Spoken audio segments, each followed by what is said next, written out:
Le monde s'est effondré un mardi. Mademoiselle Reed, nous avons vos résultats.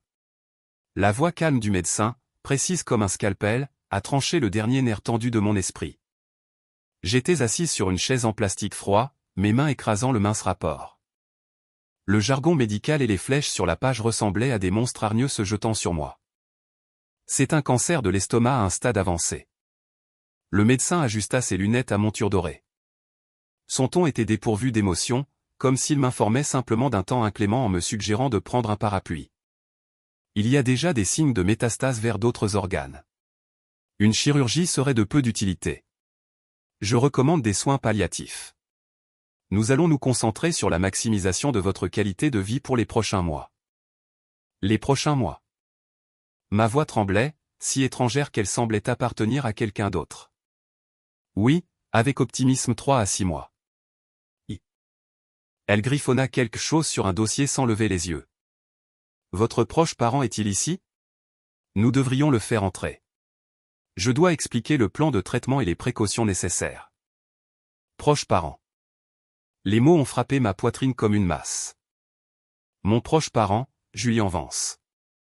En ce moment, il se tenait probablement dans son bureau spacieux et lumineux, faisant des gestes vers une grande maquette architecturale, savourant la gloire et les applaudissements qui accompagnaient son statut de nouveau prodige du monde de l'architecture. Je me levai d'un pas instable, inclinant légèrement la tête. Merci, docteur. Je comprends. Je n'ai personne à faire venir. En quittant le bureau, l'odeur stérile du couloir de l'hôpital a agressé mes sens, me faisant piquer les yeux. Je m'appuyais contre le mur froid à chaque pas, un effort lourd et onirique, comme si je marchais dans du coton. 10 ans. Cela faisait exactement 10 ans que j'avais épousé Julian Vance. Je l'avais regardé se transformer, passant de l'étudiant frais émoulu dans une chemise blanche unie sur le campus au professionnel de l'élite en costume sur mesure qu'il était aujourd'hui. Non, regarder n'était pas le mot juste. Dans le grand plan de sa vie, j'étais la fondation invisible mais autrefois critique. J'avais renoncé à ma place dans un programme de master prestigieux, abandonnant ma propre voie prometteuse de designer. Je m'étais volontairement enfermé dans le château de notre mariage. Il avait dit, Evelyne, l'un de nous doit faire un sacrifice pour le foyer. Ce serait dommage qu'une personne aussi talentueuse que toi devienne mon ombre, une designer fantôme dans mon cabinet. Au lieu de cela, sois mon roc. Quand je réussirai, tout ce que j'ai sera à toi. Je l'avais cru. Pendant 10 ans, j'ai porté un tablier pour lui, géré chaque aspect de notre maison pour qu'il puisse se consacrer à son travail sans le moindre souci. Lorsqu'il passait des nuits blanches sur des plans, je restais éveillé avec lui, préparant d'innombrables tasses de café. Lorsqu'il se heurtait à un mur créatif, j'utilisais mes instincts professionnels que je n'avais jamais tout à fait abandonnés pour apporter quelques traits rapides et adroits à ses croquis. Souvent, cette petite touche personnelle illuminait tout son concept. Dans ces moments-là, il me serrait dans une étreinte euphorique, m'appelant sa muse, sa déesse de l'inspiration. Mais même les déesses vieillissent et tombent malades. Je sortis mon téléphone et composai le numéro trop familier. Allô, la voix légèrement agacée de Julian résonna. Je suis en réunion. Qu'est-ce qu'il y a? Fais vite. Julian, je pris une profonde inspiration, forçant ma voix à paraître aussi calme que possible. J'ai eu mes résultats d'examen. Le médecin dit que c'est un cancer de l'estomac en phase terminale. Un long silence s'étira sur la ligne. Je pouvais entendre mon propre cœur tambouriner contre mes côtes. Je l'imaginais fronçant les sourcils non par inquiétude, mais par agacement.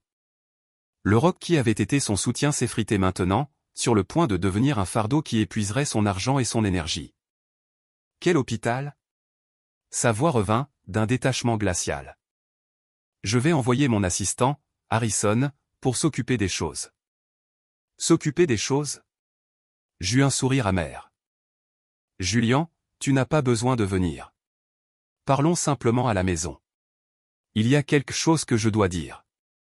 Très bien, je serai là à 7 heures. Il raccrocha sans un seul mot de réconfort ou d'inquiétude. En retournant dans l'endroit que j'appelais ma maison, un sentiment d'aliénation sans précédent m'envahit. Chaque table, chaque chaise, chaque plante avait été choisie et placée par mes propres mains. Sur le mur du salon était accrochée une photo de nous prise lorsqu'il avait remporté son premier grand prix d'architecture. Sur la photo, je souriais du sourire le plus heureux du monde, comme si son succès était mon univers entier. Je restais assise, hébétée, pendant des heures. Enfin, le son du clavier de la porte d'entrée retentit, et Julien entra. Il jeta sa veste coûteuse et faite sur mesure sur le canapé. Il dégageait l'aura d'un professionnel de classe mondiale et un léger parfum inconnu qui n'était pas le mien. « De quoi voulais-tu parler » demanda-t-il sans me regarder, se versant un verre d'eau. Je poussai le rapport de diagnostic, maintenant humide de la sueur de mes mains, sur la table basse vers lui. Il y jeta un coup d'œil, puis but une longue gorgée d'eau, sa pomme d'Adam bougeant une fois. H.M. Harrison m'a déjà briefé. Evelyn, je suis désolé d'apprendre cela.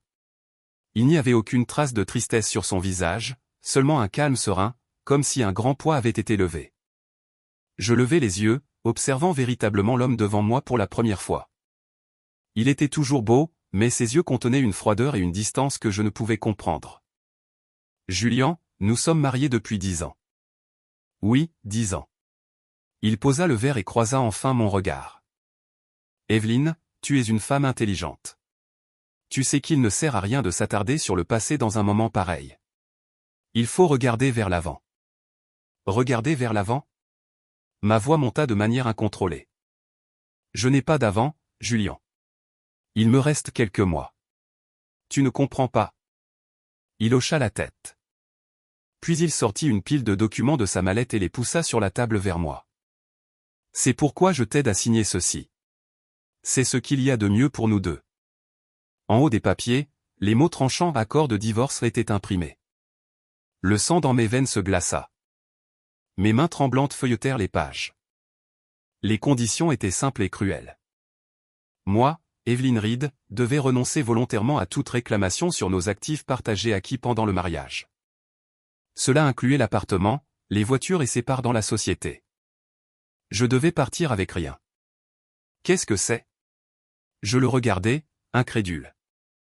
Cela signifie exactement ce qui est écrit. Une cruauté que je n'avais jamais vue auparavant traversa le visage de Julien. Evelyn, les sentiments entre nous sont morts il y a longtemps. Tu le sais, et je le sais. Je ne l'ai pas évoqué par respect pour notre passé. Mais les choses sont différentes maintenant. Je ne peux pas laisser une personne mourante entraîner ma vie et ma carrière vers le bas. T'entraîner vers le bas ?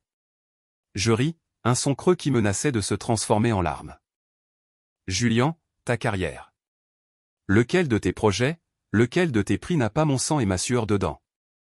As-tu oublié que tu étais sur le point d'échouer à ton projet de fin d'études jusqu'à ce que je reste éveillé pendant 3 jours d'affilée pour réparer ta maquette ? La tour Starfall, ta première grande commande, c'est moi qui ai trouvé l'étincelle d'inspiration pour toi dans des douzaines de brouillons froissés que tu avais jetés. Et maintenant tu dis que je t'entraîne vers le bas ?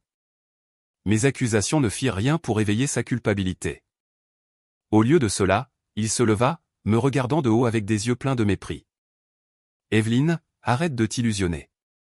Ces petites inspirations, ces visions bizarres n'étaient-ce pas juste une façon pour une femme au foyer de se sentir importante ?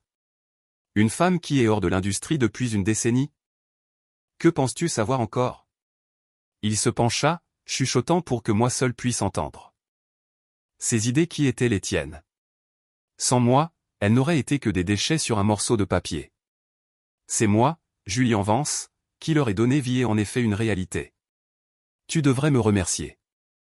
Il se redressa, brossant une poussière imaginaire de son costume. Cette maison, l'entreprise, les parts, j'ai tout construit moi-même. Cela n'a rien à voir avec toi. Par geste humanitaire, je t'ai laissé $20 000 dans l'accord. Cela devrait être suffisant pour que tu organises tes dernières affaires avec une certaine dignité. Je m'enfonçai dans le canapé, toute force ayant quitté mon corps. Alors, c'était ça. Ma décennie de dévouement n'était rien de plus qu'une comédie pathétique et narcissique à ses yeux. J'avais donné ma jeunesse, mon talent, mon tout. Et en retour, j'obtenais une indemnité humanitaire de $20 000. Pourquoi me fais-tu ça, marmonnai-je, ne sachant pas si je le demandais à lui ou à moi-même. Parce que tu n'as plus aucune valeur, livra-t-il comme réponse sans cœur. Mais j'ai un avenir brillant devant moi. Chloé m'attend, et je ne veux pas qu'elle soit contrariée à cause de ta situation. Chloé Sterling, la fille du président de son cabinet. La jeune femme qui m'appelait toujours gentiment Evie. Ah, donc le léger parfum était le sien. Je compris enfin. Ce n'était pas une décision soudaine, cela avait été planifié depuis longtemps. Ma maladie n'était que l'excuse parfaite, la raison idéale pour se débarrasser d'un vêtement usé sans aucun fardeau. Signe, dit-il, son ton étant un ordre indiscutable. Alors qu'il pressait un stylo dans ma main, je regardais son beau visage impitoyable, puis l'accord qui effaçait 10 ans de ma vie en un instant.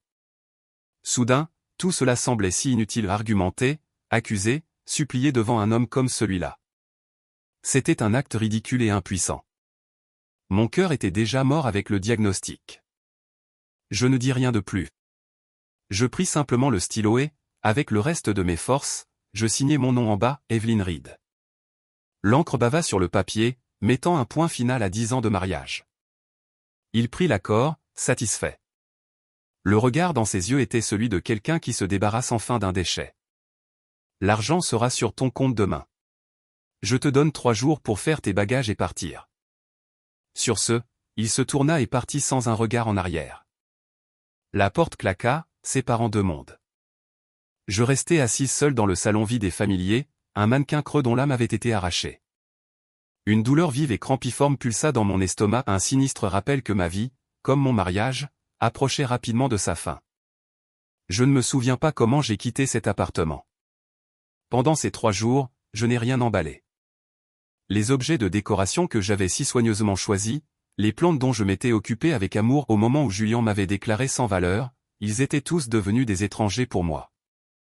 Je suis sorti avec seulement ma carte d'identité et un livret de banque contenant le règlement de $20 000. J'errais dans la ville étincelante comme une âme en peine, m'enregistrant dans le motel le moins cher que je pouvais trouver et survivant avec les repas les plus insipides d'un magasin de proximité. La douleur à l'estomac devint plus fréquente, chaque spasme ressemblant à une douzaine de couteaux tournant à l'intérieur de moi. Je me recroquevillais sur le lit, mes vêtements trempés d'une sueur froide, endurant l'agonie. Je n'allais pas à l'hôpital, je savais que cela ne ferait que prolonger la souffrance. Les néons brillants de la ville ne faisaient rien pour percer les ténèbres de mon cœur. Les paroles de Julien résonnaient comme une malédiction, tu n'as plus aucune valeur. Il avait raison. Une femme mourante sans travail, sans famille et sans santé, quelle valeur pouvais-je bien avoir? Cette nuit-là, la pluie tomba à flots. Le tambourinement des lourdes gouttes contre la fenêtre résonnait comme un chant funèbre final pour ma vie misérable. La douleur revint, plus féroce que jamais auparavant. J'étais sur le point de perdre connaissance. Une seule pensée me consumait, en finir. En finir avec tout ça. Je sortis du motel en trébuchant, laissant la pluie froide me tremper jusqu'aux os. Marchant sans but, je me retrouvai sur un pont magnifique enjambant la rivière. C'était l'un des monuments de la ville et l'un des triomphes passés de Julien. Il me l'avait un jour montré du doigt en me disant, « Tu vois, Evelyn, c'est le miracle que nous avons construit ensemble. » Quelle ironie! Je me tins à la balustrade, regardant l'eau tourbillonnante en dessous et les lumières floues de la ville au loin. Le vent et la pluie fouettaient mon visage, piquant ma peau. La balustrade était glacée, mais je ne sentais rien. La mort semblait si tentante en ce moment et une étreinte douce promettant de mettre fin à toute ma douleur et ma misère. Je pris une profonde inspiration et grimpai sur la balustrade. Le vent devint plus fort, faisant tanguer mon corps. Un pas de plus et je ferai mes adieux à ce monde désespéré. Adieu, Julien, chuchotai-je en fermant les yeux. Que ton avenir soit radieux. Que tu ne sois plus jamais freiné par un fardeau comme moi. Juste au moment où j'allais lâcher prise, une force faible mais insistante tira sur l'arrière de mon manteau. Sursautant, je me retournai. Je rencontrai une paire d'yeux, clairs et sombres, au contour net. C'était une petite fille, pas plus âgée que 6 ou 7 ans. Elle était trempée jusqu'aux os, son petit corps tremblant comme une feuille dans le vent. Des cheveux mouillés étaient plaqués sur son visage pâle, et ses lèvres étaient bleues de froid, mais ses yeux brillaient d'une lumière étonnante, comme s'ils contenaient 2 étoiles obstinées. Dans sa main, elle serrait un billet de $5 froissé et trempé par la pluie. « Excusez-moi, mademoiselle. » Sa voix était fine et faible, teintée d'une peur et d'un plaidoyer à peine perceptible. « Est-ce que vous devez mourir tout de suite? » Je restai figé, ne sachant comment réagir. Un enfant m'empêchant de mourir en me demandant si je devais le faire tout de suite. La scène était absurde, onirique. « Gamine, je pense que tu te trompes de personne, dis-je, ma voix teintée d'agacement. Lâche-moi. Ne me fais pas perdre mon temps. Je ne me trompe pas de personne, insista la petite fille, sa prise se resserrant comme de toutes ses forces. Mademoiselle, s'il vous plaît. J'ai besoin de vous demander une faveur. Une faveur? Je manquais de rire. Tu ne vois pas que je suis sur le point de sauter d'un pont? Je ne peux même pas m'occuper de moi-même. Comment suis-je censé t'aider? La petite fille fut momentanément sans voix, mais leva rapidement les yeux vers moi à nouveau, son regard obstiné, ses yeux se remplissant de larmes. Avant que vous ne mouriez, pourriez-vous s'il vous plaît venir à la réunion parents-professeurs de mon école? Juste une fois. Elle dit cela tout en tendant prudemment le billet de 5 $ mouillé comme s'il s'agissait d'un trésor précieux. Mademoiselle, c'est pour votre peine. S'il vous plaît. Ma maîtresse a dit que si mes parents ne venaient pas demain, elle devrait peut-être me faire transférer. Sa voix était étouffée par les sanglots. En ce moment, vous êtes la seule adulte que je puisse solliciter. Je regardais l'enfant, ses yeux remplis de larmes mais toujours inflexibles, ses baskets usées d'une pointure trop grande avec les bouts percés, le billet de 5 $ froissé dans sa main. Mon cœur, le cœur qui avait déjà reçu une condamnation à mort, ressentit un pincement vif et inattendu. Cet enfant était-il comme moi, abandonné par le monde? Une petite fille luttant pour vivre et une femme essayant de mourir, se rencontrant sur ce pont froid et pluvieux. Deux âmes solitaires de mondes différents attirées l'une vers l'autre. Mon corps était déjà engourdi par le froid et la douleur.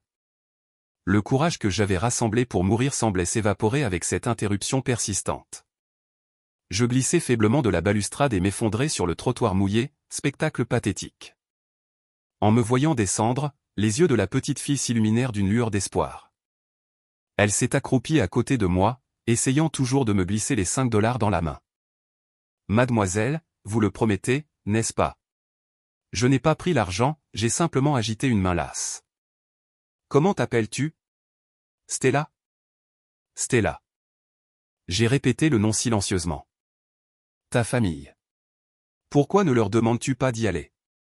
À la mention de la famille, la lumière dans ses yeux s'éternit. Mon cœur s'est serré de nouveau. D'accord, ai-je dit, ma voix si faible que je pouvais à peine l'entendre moi-même. Je te le promets. J'irai à ta réunion parents-professeurs demain. Considère cela comme ma dernière bonne action avant de quitter ce monde. Peut-être que cela rendra mon voyage vers l'au-delà un peu plus facile. Un immense sourire a fleuri sur le visage de Stella. Il était si pur et brillant qu'il semblait capable de dissiper toutes les tempêtes et les ténèbres du monde. Elle a hoché la tête vigoureusement et a soigneusement glissé les 5 $ dans ma poche. Merci, mademoiselle, dit-elle avec ferveur. Vous êtes une bonne personne. Une bonne personne? J'ai esquissé un sourire amer. Quel genre de bonne personne ne valorise même pas sa propre vie? Cette nuit-là, je ne suis pas retourné au motel. J'ai suivi Stella jusqu'à l'endroit où elle vivait, un appartement en sous-sol sombre et humide dans un quartier délabré à la lisière de la ville, voué à la démolition. À l'intérieur, il y avait peu de meubles à part un petit lit et un bureau usé. L'air était épais d'une odeur persistante de moisissure. C'était son foyer. Je me suis recroquevillé sur un canapé décrépit dans un coin, écoutant la pluie à l'extérieur et la respiration régulière de Stella, et je suis resté éveillé toute la nuit. La douleur dans mon estomac me tourmentait toujours, mais étrangement, le désir de mourir n'était plus aussi fort. Peut-être parce que j'avais fait une promesse concernant demain à une petite fille étrange. Une famille temporaire contre le monde entier. Le lendemain, la pluie s'est arrêtée et le ciel s'est dégagé. Un rayon de soleil filtrait à travers la petite fenêtre du sous-sol, créant un pilier de lumière marbrée où dansaient des grains de poussière. J'ai été réveillé par un bruissement. En ouvrant les yeux, j'ai vu Stella, déjà proprement vêtue de son uniforme scolaire, sur la pointe des pieds, essayant de coiffer son carré en désordre. Son uniforme était délavé mais propre. Voyant que j'étais réveillé, elle a souri un peu timidement. « Vous êtes réveillée, mademoiselle ?» J'ai lutté pour m'asseoir sur le canapé. Tout mon corps me faisait mal comme si mes os étaient brisés. La pluie et le froid de la nuit précédente m'avaient laissé dans un état terrible. J'ai vérifié mon téléphone, 7h30. 1 heure avant le début de la réunion. Oui, ma voix était rauque. Je suis allé dans la minuscule salle de bain, juste assez grande pour une personne, et j'ai vu mon reflet dans le miroir, pâle, décharné, avec des cernes sous les yeux. J'ai eu un sourire d'autodérision. En me présentant à une réunion parents-professeurs d'un enfant avec une tête de fantôme, j'aurais de la chance de ne pas être prise pour une imposture. J'ai fait de mon mieux pour avoir l'air présentable et j'ai suivi Stella hors du sous-sol. Nous avons acheté un hot-dog et un café à un vendeur de rue. Stella a mangé son hot-dog très lentement, savourant chaque bouchée comme si c'était le plat le plus délicieux au monde. « Mademoiselle, quel est votre nom » a-t-elle demandé, levant les yeux tout en sirotant son eau tiède. « Evelyne. Tu peux m'appeler Evelyne. » Evelyne a-t-elle répété, puis elle a baissé la tête et a dit d'une petite voix, « Merci, Evelyne. » Je n'ai rien dit, mangeant silencieusement ma propre nourriture, qui n'avait aucun goût. L'école de Stella était une école primaire publique ordinaire. Le bâtiment était assez vieux, et la salle de classe pour la réunion était déjà remplie de parents. La plupart étaient bien habillés, rassemblés en petits groupes discutant des notes de leurs enfants ou de l'endroit où ils allaient pour les vacances d'été. Leurs visages rayonnaient de confiance et de fierté. Notre arrivée a été comme une goutte d'eau dans une casserole d'huile claire, attirant instantanément l'attention de tout le monde. J'étais pâle, portant un t-shirt usé et détendu par les lavages. Stella gardait la tête basse, agrippant le bas de mon t-shirt.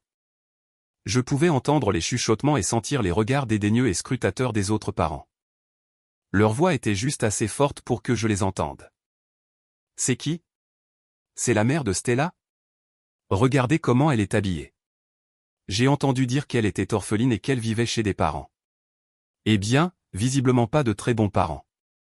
Regardez-la, on dirait un poulet malade. Est-ce qu'elle peut seulement s'occuper d'un enfant ? Pas étonnant que les notes de Stella soient si mauvaises. » J'ai ignoré leurs murmures, j'ai pris la main de Stella et je me suis assise sur un siège vide au dernier rang. Stella a baissé la tête encore plus bas, je pouvais sentir sa petite main trembler. La réunion a commencé. L'enseignante était une femme d'une trentaine d'années avec des lunettes à monture noire et une expression sévère. Elle a commencé par féliciter quelques élèves ayant d'excellentes notes. Les parents de ces enfants souriaient fièrement, se tenant plus droit. Puis l'atmosphère a changé. Son regard s'est tourné vers nous. Ensuite, je veux parler spécifiquement de Stella. Sa voix est soudainement devenue plus forte, teintée de mécontentement. Ce semestre, Stella, à elle seule, fait baisser la moyenne des résultats au test de notre classe plus que n'importe quel autre élève. Et il ne s'agit pas seulement des notes. Son attitude à l'école est également un problème. Elle est repliée sur elle-même, ne s'entend pas avec les autres et a une interaction nulle avec ses camarades de classe. Elle rêve toujours en classe. Le regard de chaque parent est tombé sur moi comme un projecteur. Je pouvais sentir la jubilation malveillante et le mépris dans leurs yeux. L'enseignante a ajusté ses lunettes et a continué d'un ton arrogant, « Le tuteur de Stella est-il présent aujourd'hui ?» J'ai lentement levé la main. « Ah, vous êtes donc sa tutrice. » L'enseignante m'a scanné de la tête aux pieds, les yeux remplis de dédain. « Madame, je ne connais pas votre lien avec l'enfant, mais en tant que tutrice, vous êtes incroyablement irresponsable. Vous souciez-vous seulement de son éducation ? Si vous ne pouvez pas la gérer, vous ne devriez pas la laisser interférer avec l'apprentissage des autres enfants ou gâcher l'atmosphère de toute la classe. » Ces mots étaient comme des couteaux empoisonnés, nous poignardant, la petite fille et moi. J'ai senti le corps de Stella trembler plus violemment. Elle se mordait fort la lèvre, les larmes lui montant aux yeux, mais elle refusait obstinément de les laisser couler. À ce moment-là, une rage inconnue a surgi des profondeurs de mon cœur mort. Moi, Evelyne Reed, je pouvais accepter d'être abandonnée par Julian. Je pouvais accepter d'avoir une maladie terminale. Je pouvais accepter de tout perdre et de mourir.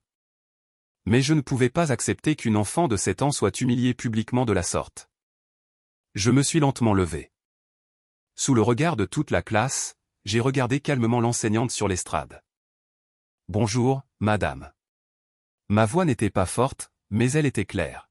« Je suis la tante de Stella, Evelyne Reed. » L'enseignante, n'attendant manifestement pas à ce que j'ose me lever et la défier, a marqué une pause, puis a froncé les sourcils. « Quelque chose de mal, ai-je répété doucement. Puis j'ai dit, « Madame, vous venez de dire que Stella est repliée sur elle-même et ne s'entend pas avec les autres. Puis-je vous demander, en tant qu'enseignante, si vous avez déjà essayé de découvrir pourquoi elle est devenue ainsi ? C'est son propre problème. Un problème lié à son éducation à la maison, a dit l'enseignante, son ton devenant légèrement défensif. Est-ce bien cela? Mon regard a balayé les autres élèves de la classe, s'arrêtant finalement sur un garçon costaud. Je me souvenais que Stella m'avait dit qu'il lui volait souvent ses fournitures scolaires et déchirait ses devoirs. Madame, laissez-moi vous demander, savez-vous que Stella est fréquemment harcelée par ses camarades de classe? Ses trousses sont cassées et ses manuels sont déchirés. L'avez-vous seulement remarqué? Ma voix restait calme, mais elle portait une force indéniable. Le visage de l'enseignante a commencé à se figer. Laissez-moi vous demander encore une chose, ai-je continué. Avez-vous vu les bleus sur les mains et les bras de Stella? J'ai doucement pris la main de Stella et j'ai montré à tout le monde les marques bleuâtres sous sa manche. N'est-ce pas un peu trop d'attendre d'une enfant qui vit dans la peur et subit des violences scolaires depuis longtemps qu'elle soit joyeuse, sociable et positive? De quoi parlez-vous? C'est de la calomnie. Le visage de l'enseignante est devenu rouge pivoine. Comment pourrait-il y avoir de la violence à l'école? Vous essayez juste de vous soustraire à vos responsabilités. Que ce soit de la calomnie ou non, nous pouvons le découvrir en vérifiant les caméras de sécurité, ai-je dit calmement. Et concernant ces notes, comment peut-on attendre d'un enfant qui ne se sent même pas en sécurité qu'il se concentre sur ses études? Vous êtes une éducatrice. À vos yeux, les élèves ne sont-ils que des chiffres? Leur santé mentale et leur environnement de croissance ne font-ils pas partie de votre responsabilité? Mes mots ont résonné clairement dans la salle de classe silencieuse. Tous les parents me fixaient, leur regard n'était plus rempli de mépris, mais de surprise et d'émotions complexes.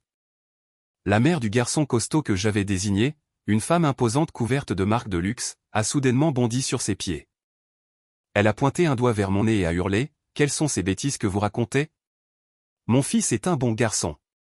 Il ne harcèlerait jamais personne. On dirait que vous êtes juste là pour extorquer de l'argent parce que vous êtes fauché. » J'ai ignoré ces cris et j'ai simplement regardé calmement l'enseignante, attendant une réponse. Les lèvres de l'enseignante tremblaient, mais elle ne parvenait pas à prononcer un seul mot. Mes questions l'avaient laissée sans voix, et des perles de sueur froide se formaient sur son front. Tante Evelyne. À côté de moi, Stella tirait doucement sur mon t-shirt. Elle me regardait, ses yeux brillants et remplis de larmes contenant un regard de surprise, de gratitude et une lumière que je n'avais jamais vue auparavant, l'admiration. J'ai baissé les yeux et lui ai adressé un sourire rassurant, puis j'ai tourné de nouveau mon regard vers l'estrade, ma voix maintenant empreinte de détermination. Madame, je ne suis pas venu ici aujourd'hui pour me faire la morale. Je suis venu ici aujourd'hui pour vous dire qu'à partir de maintenant, je protégerai Stella. Si j'apprends de nouveau qu'elle est traitée injustement dans cette école, nous nous retrouverons au tribunal. Après avoir terminé, je n'ai plus prêté attention au visage choqué autour de moi. J'ai pris la main de Stella et, sous le regard de tous, je suis sorti de la classe avec assurance. La lumière du soleil se déversait sur nous. C'était chaud. Pour la première fois, j'ai réalisé ce que l'on ressentait en étant un bouclier pour quelqu'un de plus faible. Au milieu de mon désespoir infini, ce sentiment m'a donné un minuscule fragment de raison d'exister.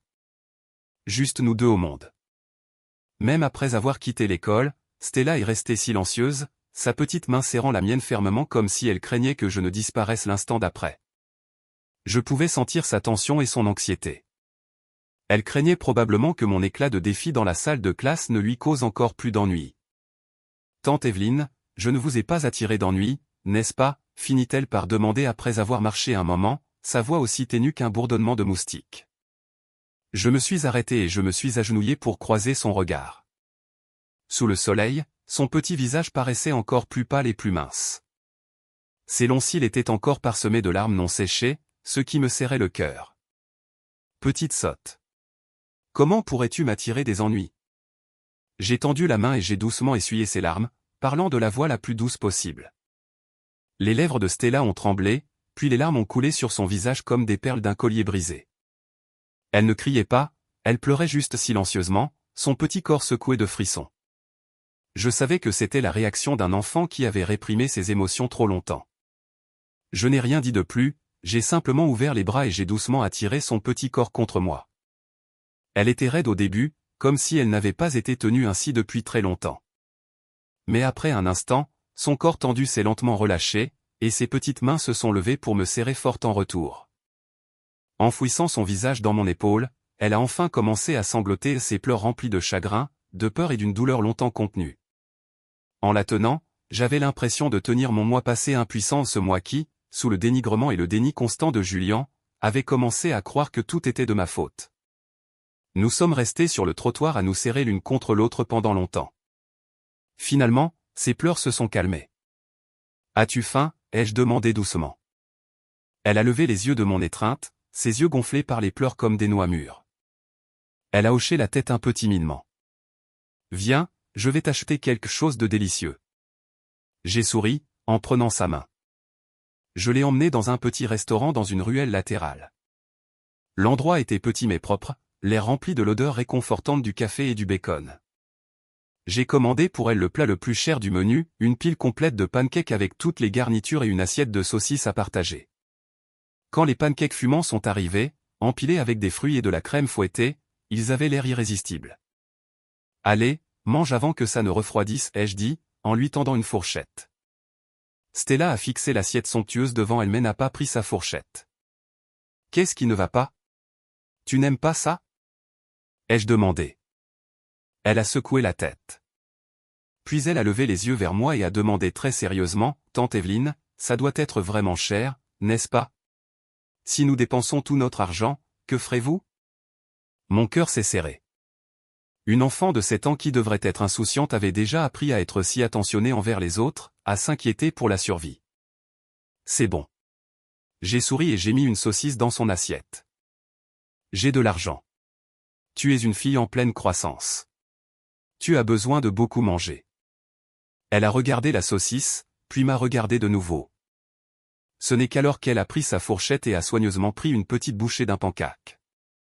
Peut-être avait-elle faim depuis longtemps car elle a mangé très vite, ses petites joues gonflées comme celles d'un adorable hamster.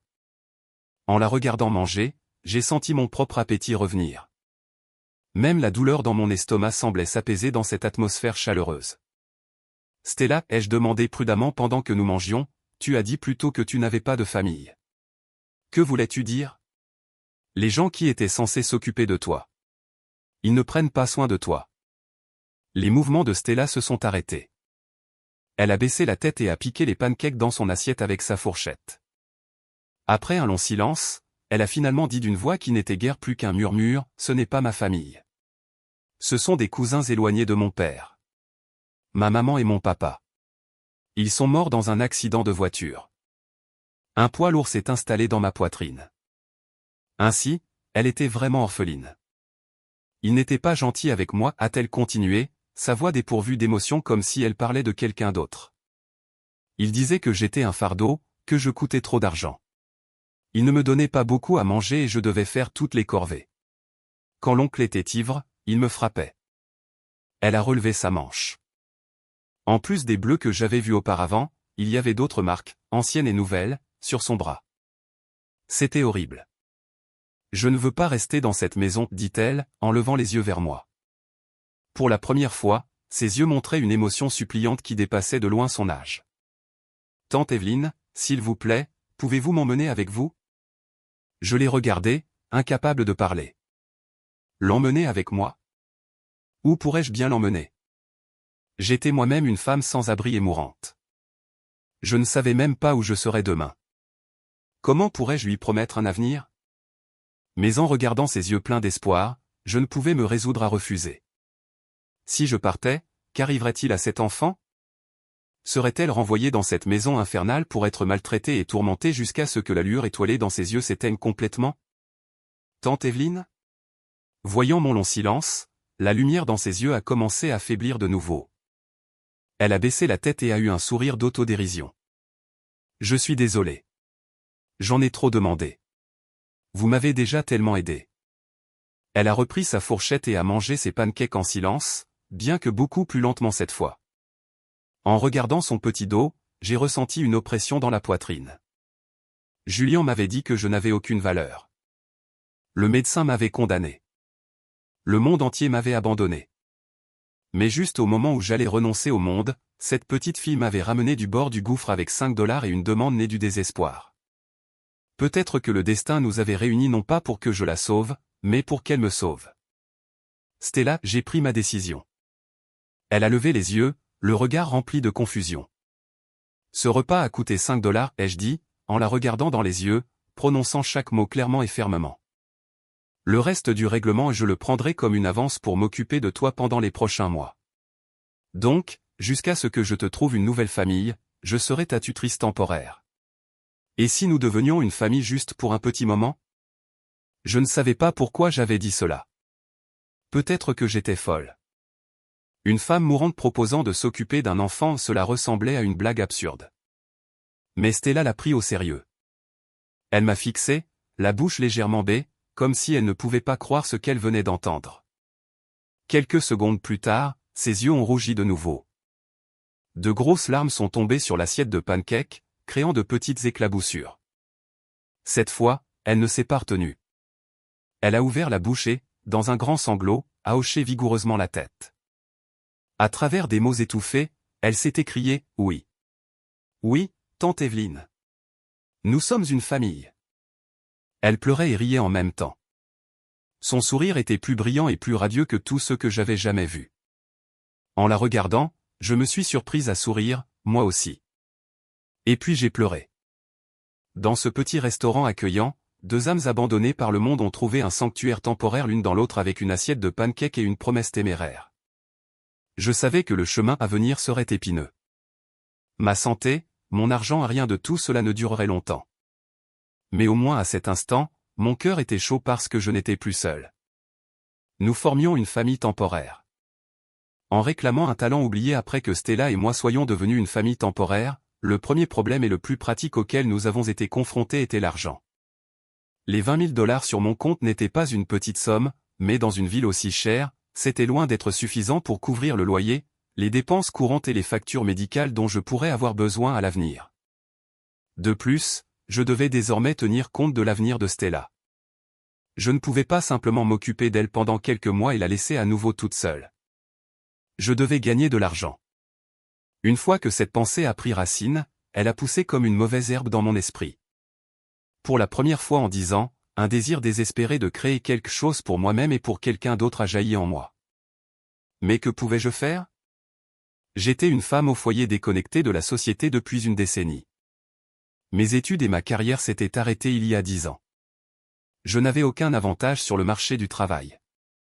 Cette nuit-là, après que Stella se soit endormie, je me suis assise seule au vieux bureau, fixant une feuille de papier vierge. J'ai commencé à faire l'inventaire de ce qu'il me restait. Inconsciemment, j'ai pris un crayon et j'ai commencé à esquisser sans but. Des lignes et des structures familières coulaient naturellement de la pointe de mon crayon. C'était le croquis d'un bâtiment aux courbes élégantes et à la structure traditionnelle imbriquée complexe. J'ai regardé le croquis, stupéfaite. Depuis combien de temps n'avais-je pas dessiné quelque chose purement pour moi-même? Après mon mariage, ma plume n'avait bougé que pour Julien, dessinant dans les styles dont il avait besoin, trouvant des solutions pour ses projets au point mort. Mes pensées, mon inspiration, tout était devenu sien. Avec le temps, j'avais même oublié que j'étais autrefois une étudiante pleine de passion et de rêves pour la conception architecturale. Je me souviens de mon professeur d'université me tapotant l'épaule avec un regard de regret. À l'époque, perdu par amour, j'avais pensé que mon professeur était vieux jeu. Je croyais que tout sacrifier pour l'homme que j'aimais était mon plus grand but. Comme cela semble ridicule maintenant. Tout au fond d'une valise usée, j'ai sorti un portfolio poussiéreux. En l'ouvrant, j'ai trouvé tous mes projets de design de l'université. Sous la lumière de la lampe, les lignes sur le papier jauni étaient encore pleines de vie. Les regarder, c'était comme voir celle que j'étais auparavant, pleine d'ambition et d'une soif infinie d'avenir. On ne m'avait pas laissé avec rien. J'avais toujours mon talent, ma profession. C'était quelque chose que Julien ne pourrait jamais me voler. Tante Evelyne, qu'est-ce que tu regardes? Stella s'était réveillée et se frottait les yeux en s'approchant. Oh, rien. Juste de vieux dessins, ai-je dit en souriant et en lui caressant les cheveux. Elle s'est approchée et a examiné les dessins, désignant une conception de villa complexe. Cette maison est cool. On dirait qu'elle est faite de blocs de construction. J'ai ri. Elle avait raison. Le cœur de la conception de ce dessin utilisait des techniques de menuiserie traditionnelles, faisant du bâtiment lui-même une œuvre d'art massive et précise. C'était mon chef-d'œuvre de mes années universitaires. Tu l'aimes, ai-je demandé. Elle a acquiescé vigoureusement. Ouais. J'aimerais qu'on puisse vivre dans une maison comme ça un jour. Nous le ferons, ai-je promis en la regardant dans les yeux. Sérieusement, je te le promets, nous aurons notre propre maison un jour. Une maison encore plus belle que celle-ci. Je savais que cela pouvait être un rêve impossible, mais cette nuit-là, j'ai regagné quelque chose de plus important que l'argent, la confiance et l'espoir. Le lendemain, j'ai commencé à chercher du travail en freelance à distance lié au design sur mon vieil ordinateur portable. Je ne m'attendais pas à décrocher un gros projet. Je voulais juste commencer par des choses simples comme le design d'intérieur ou le rendu. J'ai créé un CV simple, en omettant l'écart de 10 ans et en ne listant que quelques prix de mes années universitaires. Puis, comme si je cherchais une aiguille dans une botte de foin, je l'ai envoyé à des dizaines d'entreprises et de studios à la recherche de designers en ligne. La plupart de mes emails sont restés sans réponse. Les quelques réponses que j'ai reçues se sont arrêtées une fois qu'ils ont vu mon interruption d'emploi. J'étais un peu découragé, mais je n'ai pas abandonné. Chaque jour, en dehors de m'occuper de Stella, je passais tout mon temps à chercher du travail et à étudier. J'ai ressorti mes vieux manuels et j'ai commencé à les relire. J'ai appris les derniers logiciels de conception et j'ai essayé de rattraper les tendances de l'industrie, me reconnectant avec le monde dont j'avais été coupé pendant une décennie. C'était une période difficile. La douleur à l'estomac revenait souvent, mais je serrais les dents et j'endurais. Je n'étais plus seul. J'avais Stella derrière moi. Je devais tenir bon. Enfin, après une semaine, j'ai reçu une réponse. C'était d'un petit studio de design d'intérieur. Le propriétaire aimait mes compétences en dessin à la main. Il a dit qu'il me donnerait une chance et m'a demandé de créer une proposition de design pour un petit studio. La paie n'était que de $500, pas grand-chose, mais pour moi, c'était une bouée de sauvetage. J'y ai mis 120% de ma passion et de mon énergie. J'ai méticuleusement étudié le plan d'étage, j'ai communiqué longuement en ligne avec le client pour comprendre ses habitudes et ses goûts, puis je me suis enfermé dans ma chambre et j'ai dessiné pendant 3 jours complets. J'ai créé non seulement un plan d'étage détaillé, mais j'ai aussi dessiné à la main des rendus pour chaque espace. Ma conception maximisait chaque centimètre d'espace tout en maintenant à la fois l'esthétique et l'aspect pratique. Un point fort particulier était un lit plateforme convertible que j'avais conçu, qui pouvait servir de lit, d'unité de rangement et de table basse. Quand j'ai envoyé la proposition au propriétaire du studio, mes paumes étaient moites. Moins de 10 minutes plus tard, mon téléphone a sonné. Allô, est-ce Evelyn Reed, la designer? La voix d'un jeune homme pleine de surprise et d'excitation est venue de l'autre bout. J'ai reçu votre proposition. Oh mon Dieu, c'est brillant. Absolument fantastique. Le client est plus que ravi. Il a dit que c'est exactement la maison dont il a toujours rêvé. À ce moment-là, une vague de soulagement m'a envahi, suivie d'une joie immense et d'un sentiment d'accomplissement. Mademoiselle Reed, vos compétences en design sont incroyables, et il y a une telle chaleur humaine dans votre travail. Seriez-vous intéressé par une collaboration à long terme avec notre studio? Nous aimerions vous confier plus de projets à l'avenir, a proposé le propriétaire avec enthousiasme. Oui. Oui, bien sûr, ai-je dit, la voix tremblante d'excitation. Après avoir raccroché, je ne pouvais plus me retenir. J'ai couvert mon visage et j'ai pleuré des larmes de joie. Ce n'était pas pour les $500. C'était la première fois depuis que j'avais été déclaré sans valeur par le monde que je gagnais une reconnaissance grâce à mes propres capacités. Ce sentiment me rendait plus heureuse et plus épanouie que n'importe quel cadeau coûteux que Julian m'avait jamais offert. Tante Evelyne, pourquoi tu pleures? Stella est accourue, me regardant avec inquiétude. J'ai essuyé mes larmes, j'ai souri et je l'ai soulevée, la faisant tourner quelques fois. Stella, je ne pleure pas. Je suis juste tellement heureuse. Nous avons gagné de l'argent. J'ai un travail. Vraiment? C'est génial, a crié Stella, serrant mon cou et déposant un baiser sur ma joue. Ce soir-là, nous avons fait des folies avec du poulet à emporter et de la pizza. Nous avons célébré cette première victoire durement gagnée comme des soldats triomphants. Je savais que ce n'était que le début. La route à suivre serait longue et difficile, mais au moins j'avais fait le premier pas. En m'appuyant sur mon talent oublié, je pouvais enfin commencer à construire notre propre petit foyer, pour moi et Stella, sur ces ruines. La tempête revient et la vengeance est née. Grâce au succès de ce premier projet, mon travail de design s'est progressivement mis sur les rails. Le propriétaire du studio de design d'intérieur appréciait hautement mon talent et continuait à me présenter de nouveaux clients. Mon revenu était encore modeste, mais il suffisait à couvrir nos dépenses courantes et notre loyer avec un peu de surplus pour l'épargne. J'ai pris Stella et nous avons quitté ce sombre appartement en sous-sol. Nous avons trouvé un petit studio ensoleillé dans le même vieux quartier. Ensemble, nous avons acheté des meubles d'occasion, peint les murs d'un beige chaud et placé quelques petites plantes en pot près de la fenêtre. L'endroit était petit, mais c'était un espace que nous avions créé de nos propres mains, et il semblait confortable et sûr. Chaque nuit, je m'asseyais à mon bureau pour dessiner des plans tandis que Stella faisait tranquillement ses devoirs à côté de moi. Sous la lumière de la lampe, nos deux ombres s'étiraient, s'entrelaçant dans une scène calme et belle. Ma santé semblait aussi s'améliorer avec mon humeur. La douleur à l'estomac revenait encore occasionnellement, mais sa fréquence et son intensité avaient diminué. J'ai commencé à croire que peut-être, juste peut-être, je pourrais tenir plus longtemps pour Stella. Stella avait aussi beaucoup changé. Dans un environnement stable et avec mes soins, son visage s'était rempli de plus de sourires et sa personnalité était devenue beaucoup plus rayonnante. À l'école, certains enfants la pointaient encore du doigt à cause du passé, mais maintenant, elle n'avait plus peur et se défendait même courageusement. Tout semblait aller dans la bonne direction. J'avais presque commencé à penser que Julian et ce passé horrible faisaient partie d'un tout autre monde jusqu'à ce samedi soir. Je venais de terminer une proposition de design et je me détendais sur le canapé avec Stella en regardant la télé. Elle adorait la chaîne pour enfants, et je regardais avec elle. Pendant une pause publicitaire, les informations locales sont passées. Et maintenant pour notre rapport économique, a dit la présentatrice d'une voix claire.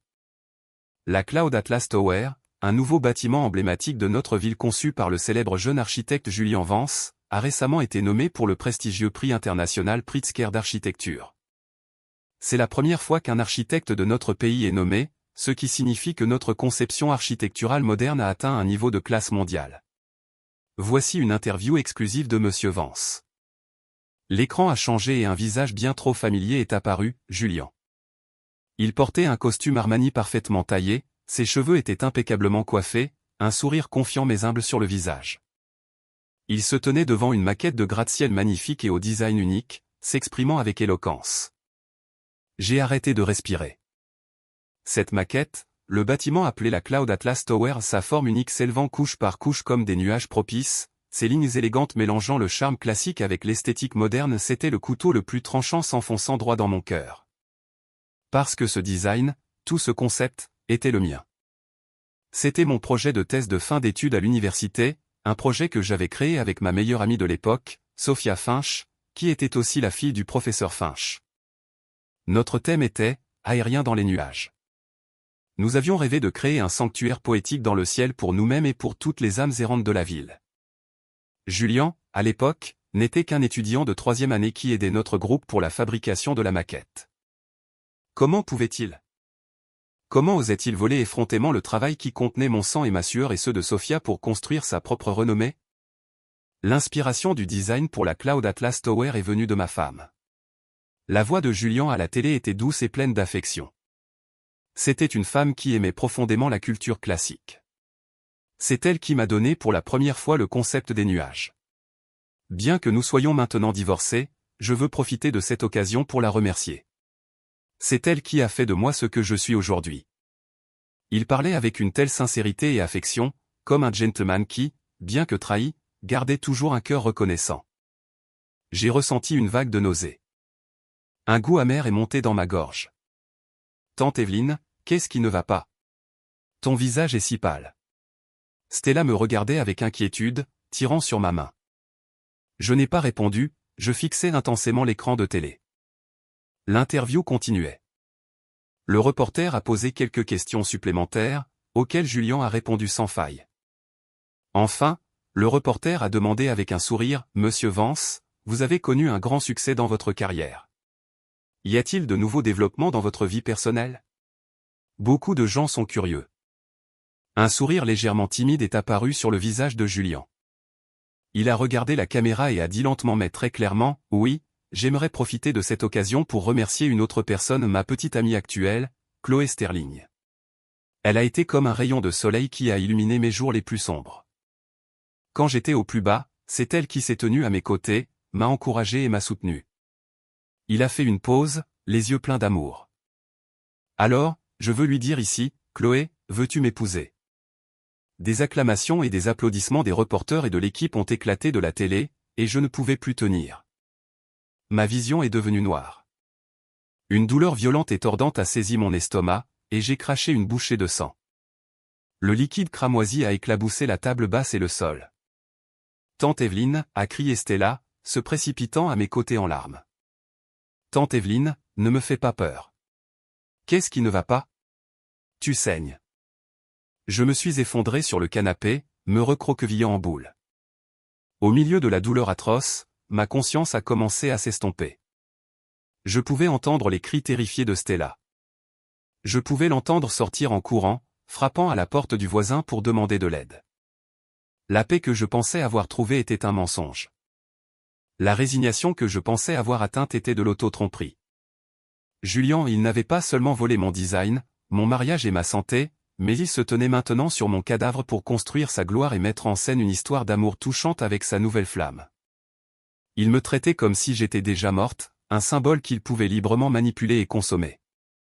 Pourquoi? Pourquoi était-il autorisé à profiter de tout ce qui aurait dû être mien avec une telle aisance? Pourquoi devais-je me cacher dans un coin sombre comme un rat luttant pour survivre, seulement pour mourir dans l'obscurité? Non, cette injustice, je ne pouvais pas mourir comme ça. Juste avant que ma conscience ne glisse complètement dans les ténèbres, une pensée aussi claire qu'un éclair a traversé mon esprit chaotique, je ne peux pas mourir comme ça. Je dois vivre. Je dois reprendre tout ce qui m'appartient. Je dois faire payer Julien Vance pour tout ce qu'il a fait. C'était la première fois, non pas pour Stella, mais pour moi-même, qu'une volonté de survie aussi intense éclatait. La flamme de la vengeance était à cet instant complètement allumée. Le prélude à la guerre. Quand je me suis réveillé à l'hôpital, le monde par la fenêtre était drapé d'une obscurité d'encre.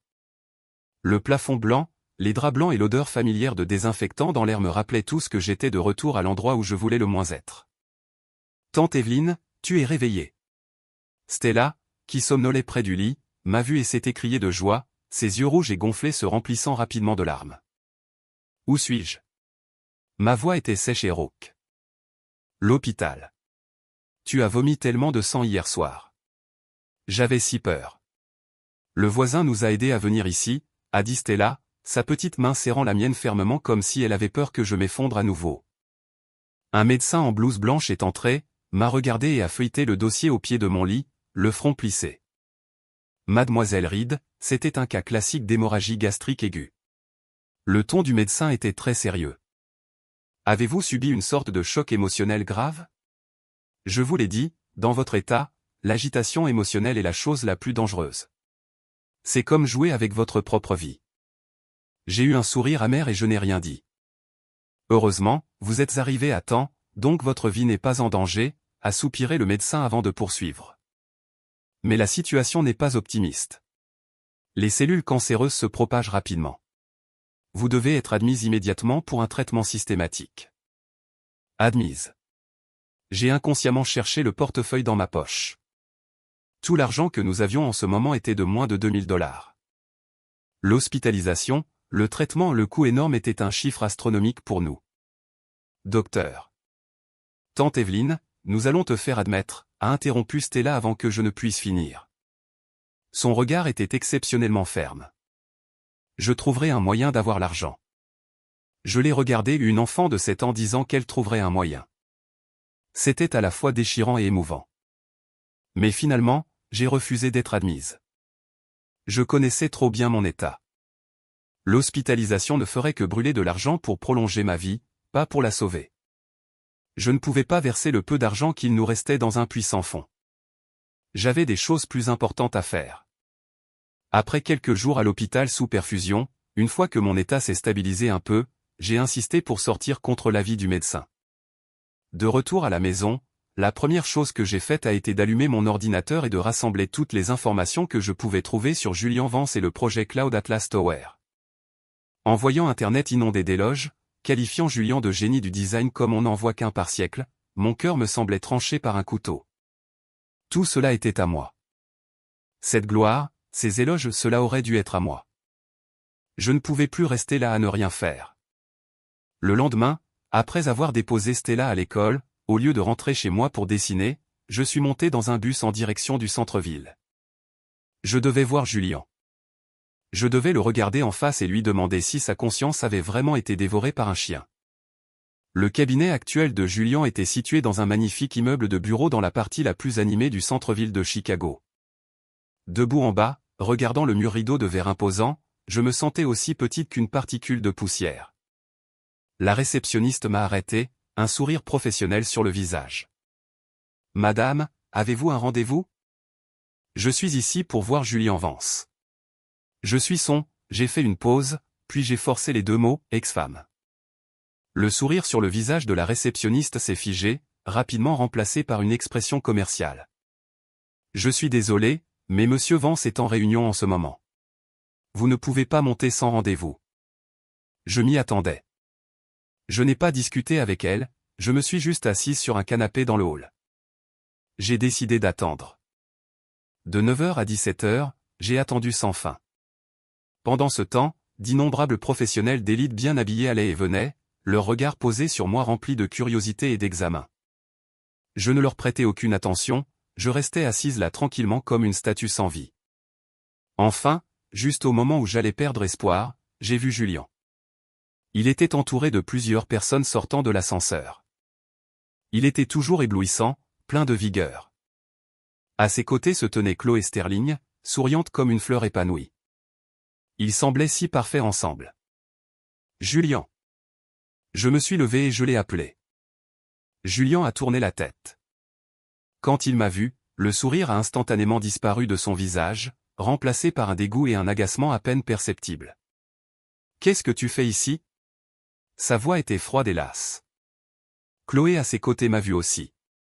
Elle a lié son bras affectueusement à celui de Julien et m'a regardé avec des yeux innocents, la voix douce. « Evie, qu'est-ce que tu fais ici ? Tu es si pâle. Tu es malade ?» Sa voix était juste assez forte pour que tout le monde autour puisse entendre. Instantanément, tous les regards se sont tournés vers moi, remplis de pitié et de sympathie, comme si j'étais une femme pathétique qui, après avoir été abandonnée, était venue sans vergogne s'accrocher à son ex-mari. Quelle performance! J'ai ignoré Chloé et j'ai juste regardé intensément Julien, demandant mot pour mot, « Julien Vance, la conception de la Cloud Atlas Tower, qu'est-ce qui se passe? As-tu le courage de le redire devant tout le monde, que c'est ta création ?» Ma voix n'était pas forte, mais elle a résonné comme le tonnerre dans le hall silencieux. Tout le monde s'est figé, y compris Julien. Il n'avait manifestement pas prévu que la femme toujours soumise que j'étais le défie publiquement dans un tel cadre. Son visage a changé, mais il a rapidement retrouvé son sang-froid. Il a même réussi un sourire impuissant et apaisant. « Evelyne, arrête ça. » Il a essayé de s'approcher et de prendre ma main, mais j'ai reculé avec dégoût.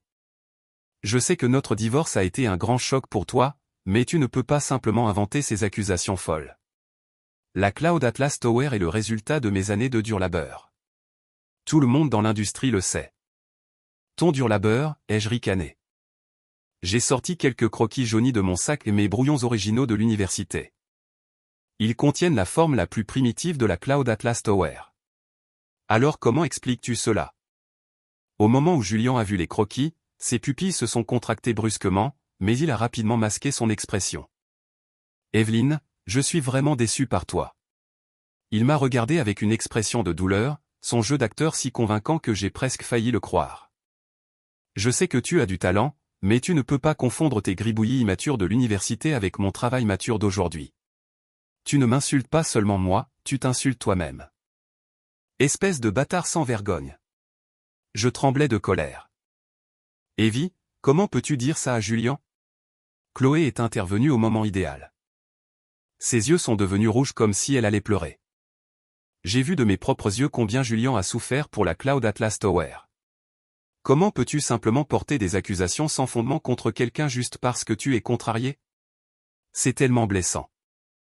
Ces paroles ont fait commencer les gens autour à chuchoter. Oh, c'est donc l'ex-femme qui fait une scène. Regardez-la. Elle doit être folle d'argent. Exactement. Nous savons tous quel genre de personne est Monsieur Vance. Comment pourrait-il plagier? On dit qu'il y a toujours une raison pour laquelle les gens pitoyables sont pitoyables. Je les ai regardés tous les deux, parfaitement synchronisés, tordant le noir et le blanc, et j'ai ressenti un profond sentiment de dégoût. Julian, j'ai renoncé à argumenter. Je l'ai juste regardé avec un regard qui était presque une malédiction. Dieu regarde. Tout ce que tu as volé un jour, tu le rendras plusieurs fois. Attends seulement. Après avoir dit cela, je n'ai plus regardé son visage hypocrite. J'ai traîné mon corps fatigué hors du bâtiment qui me donnait l'impression de m'étouffer. Derrière moi, je pouvais entendre la voix douce et réconfortante de Chloé. Julian, ne sois pas en colère. Evie ne le pensait probablement pas. Elle souffre juste beaucoup. J'ai serré les poings si fort que mes ongles se sont enfoncés dans mes paumes. Oui, je souffrais. Mais ma maladie n'était pas le cancer. Ma maladie était d'avoir été aveugle pendant les 10 dernières années, aimant un homme pire qu'un animal. Dans cette confrontation, j'avais été totalement vaincu.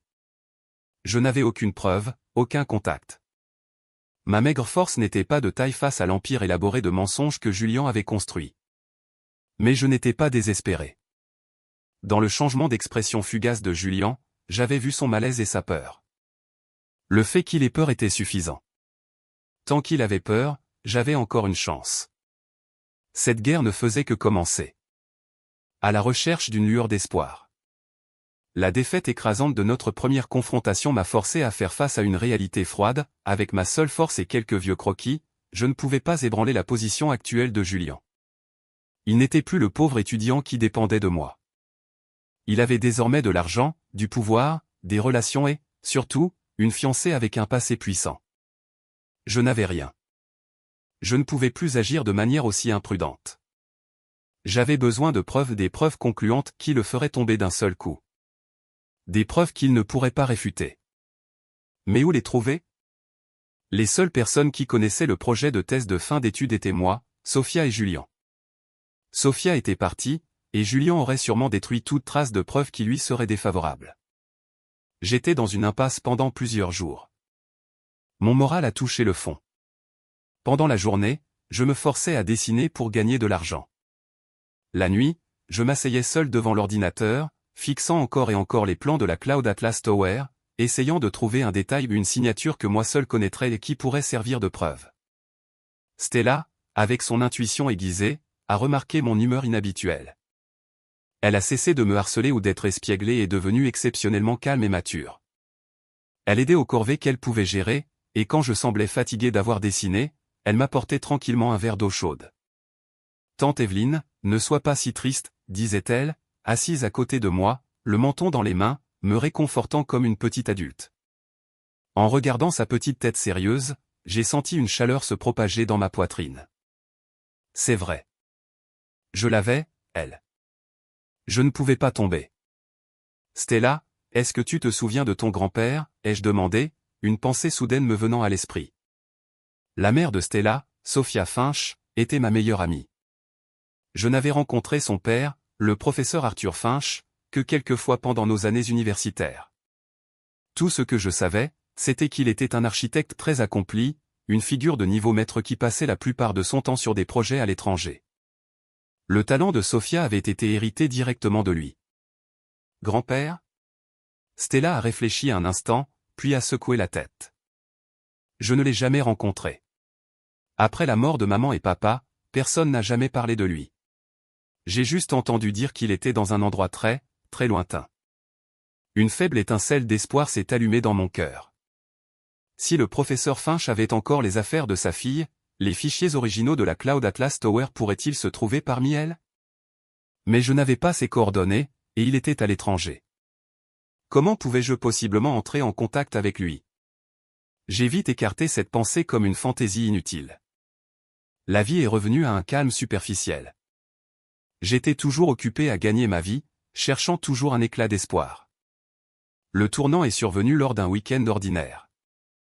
Un appel est soudainement arrivé des parents qui étaient censés élever Stella. C'était le cousin, son ton extrêmement impoli. Il était à court d'argent et exigeait que j'envoie immédiatement la pension alimentaire de Stella pour le mois. C'est alors que je me suis souvenu que l'enregistrement officiel et les documents de Stella étaient toujours chez eux. Légalement, ils étaient toujours ses tuteurs. C'était un problème qui m'avait toujours inquiété. J'avais peur qu'ils puissent m'enlever Stella à tout moment. Je ne pouvais pas laisser cela se produire. Je devais obtenir la garde de Stella dès que possible, mais cela demandait de l'argent et un procès, deux choses qui dépassaient de loin mes moyens actuels. Pour l'instant, je ne pouvais qu'essayer de les apaiser. Écoutez, le fait est que j'étais sur le point de trouver une excuse pour gagner du temps quand une voix ancienne mais autoritaire s'est soudain fait entendre à l'autre bout de la ligne. Laissez-moi parler à Stella. J'ai besoin de parler à ma petite fille. J'ai marqué une pause. Il y a eu une brève bousculade à l'autre bout, puis une voix tremblante et larmoyante est parvenue jusqu'à moi. Allô? C'est toi, grand-père? C'était Stella. Elle parlait à son grand-père. J'étais si excité que j'ai failli sauter de joie. J'ai immédiatement mis le téléphone sur haut-parleur et j'ai fait parler Stella dans le micro. Stella, ma douce enfant, c'est grand-père. La voix du professeur Finch à l'autre bout était pleine d'excitation et de culpabilité. Stella ne put plus se retenir et éclata en sanglots. Le grand-père et la petite fille pleurèrent longtemps au téléphone avant de réussir enfin à se ressaisir. Stella, où es-tu maintenant? Est-ce que tu vas bien? Demanda urgemment le professeur Finch. Je suis avec tante Evelyne. Elle est très gentille avec moi, répondit Stella d'une petite voix, en me jetant un regard. Juste à ce moment-là, le plan d'un client que j'étais en train de réviser s'est envolé au sol. Je me suis penché pour le ramasser, j'ai pris un crayon et j'ai rapidement apporté quelques révisions à la structure. Cette action a été captée par la caméra du téléphone que Stella tenait. À l'autre bout du fil, la voix du professeur Finch s'est soudainement arrêtée. Après quelques secondes, il a repris la parole, la voix tremblante d'une surprise et d'une incrédulité extrême. Stella, la tante à côté de toi. Quel est son nom? Evelyn Reed, répondit docilement Stella. Evelyn Reed, répéta le professeur Finch, sa voix chargée d'émotions complexes. Grand-père, qu'est-ce qui ne va pas? Rien, rien, dit-il rapidement, retrouvant son calme. Mais ces mots suivants firent bondir mon cœur. Stella, pourrais-tu s'il te plaît me passer ta tante Evelyne? J'ai pris une grande inspiration et j'ai pris le téléphone des mains de Stella. Bonjour, professeur Finch. C'est moi. Ma voix tremblait légèrement. Vous êtes Evelyn Reed. La voix du professeur Finch à l'autre bout semblait percer à travers les longues années, portant une autorité familière et un ton scrutateur. Oui, c'est moi. Étiez-vous en train de dessiner? Oui, c'est un projet de design d'intérieur pour un client. Un autre long silence s'installa à l'autre bout. Je pouvais entendre sa respiration lourde. Evelyn, finit-il par dire, sa voix portant un commandement indéniable. P. Paris, j'étais stupéfaite. Oui, le ton du professeur Finch était ferme. Il y a certaines choses que je dois voir de mes propres yeux et discuter avec vous en personne. C'est très important. Cela concerne ma fille, et cela vous concerne. Cela concerne Sophia et moi. Mon esprit était en plein tumulte, mais une forte intuition me disait qu'il s'agissait forcément de la tour Cloud Atlas. C'était peut-être la seule chance que le ciel m'ait donnée. Je ne pouvais pas la rater. Oui, bien sûr, répondis-je immédiatement sans une once d'hésitation. Professeur, nous partons tout de suite. Après avoir raccroché, mon cœur battait toujours la chamade. J'ai regardé Stella, qui se tenait à mes côtés avec une expression perplexe, et je l'ai serrée fort dans mes bras. Stella, nous devons faire un long voyage, ai-je dit. Un très long chemin pour rencontrer une personne très importante. Peut-être, juste peut-être, que cette fois nous pourrons vraiment obtenir justice pour moi et pour Sophia. La contre-attaque finale est le stade du jugement. Le projet d'aller à Paris a finalement échoué, se heurtant au mur de la réalité. Stella n'avait pas de passeport, et pour en obtenir un, il fallait la signature d'un tuteur. Quand je suis allé voir ses proches, ils ont refusé de coopérer à moins que je ne leur verse $100 000 pour leur peine. Je n'avais pas une telle somme. Quand le professeur Finch a appris la situation, il a immédiatement changé ses plans. Attendez-la toutes les deux. Je reviens. L'attente fut longue et angoissante. Je ne savais pas si le retour du professeur Finch pourrait vraiment résoudre quoi que ce soit. Pendant ce temps, la date du mariage de Julian et Chloé approchait à grands pas. Les médias couvraient largement leur mariage, dépeignant Julien comme l'homme parfait qui avait tout, carrière et amour. Chaque fois que je voyais des nouvelles de lui en ligne, la haine dans mon cœur s'intensifiait.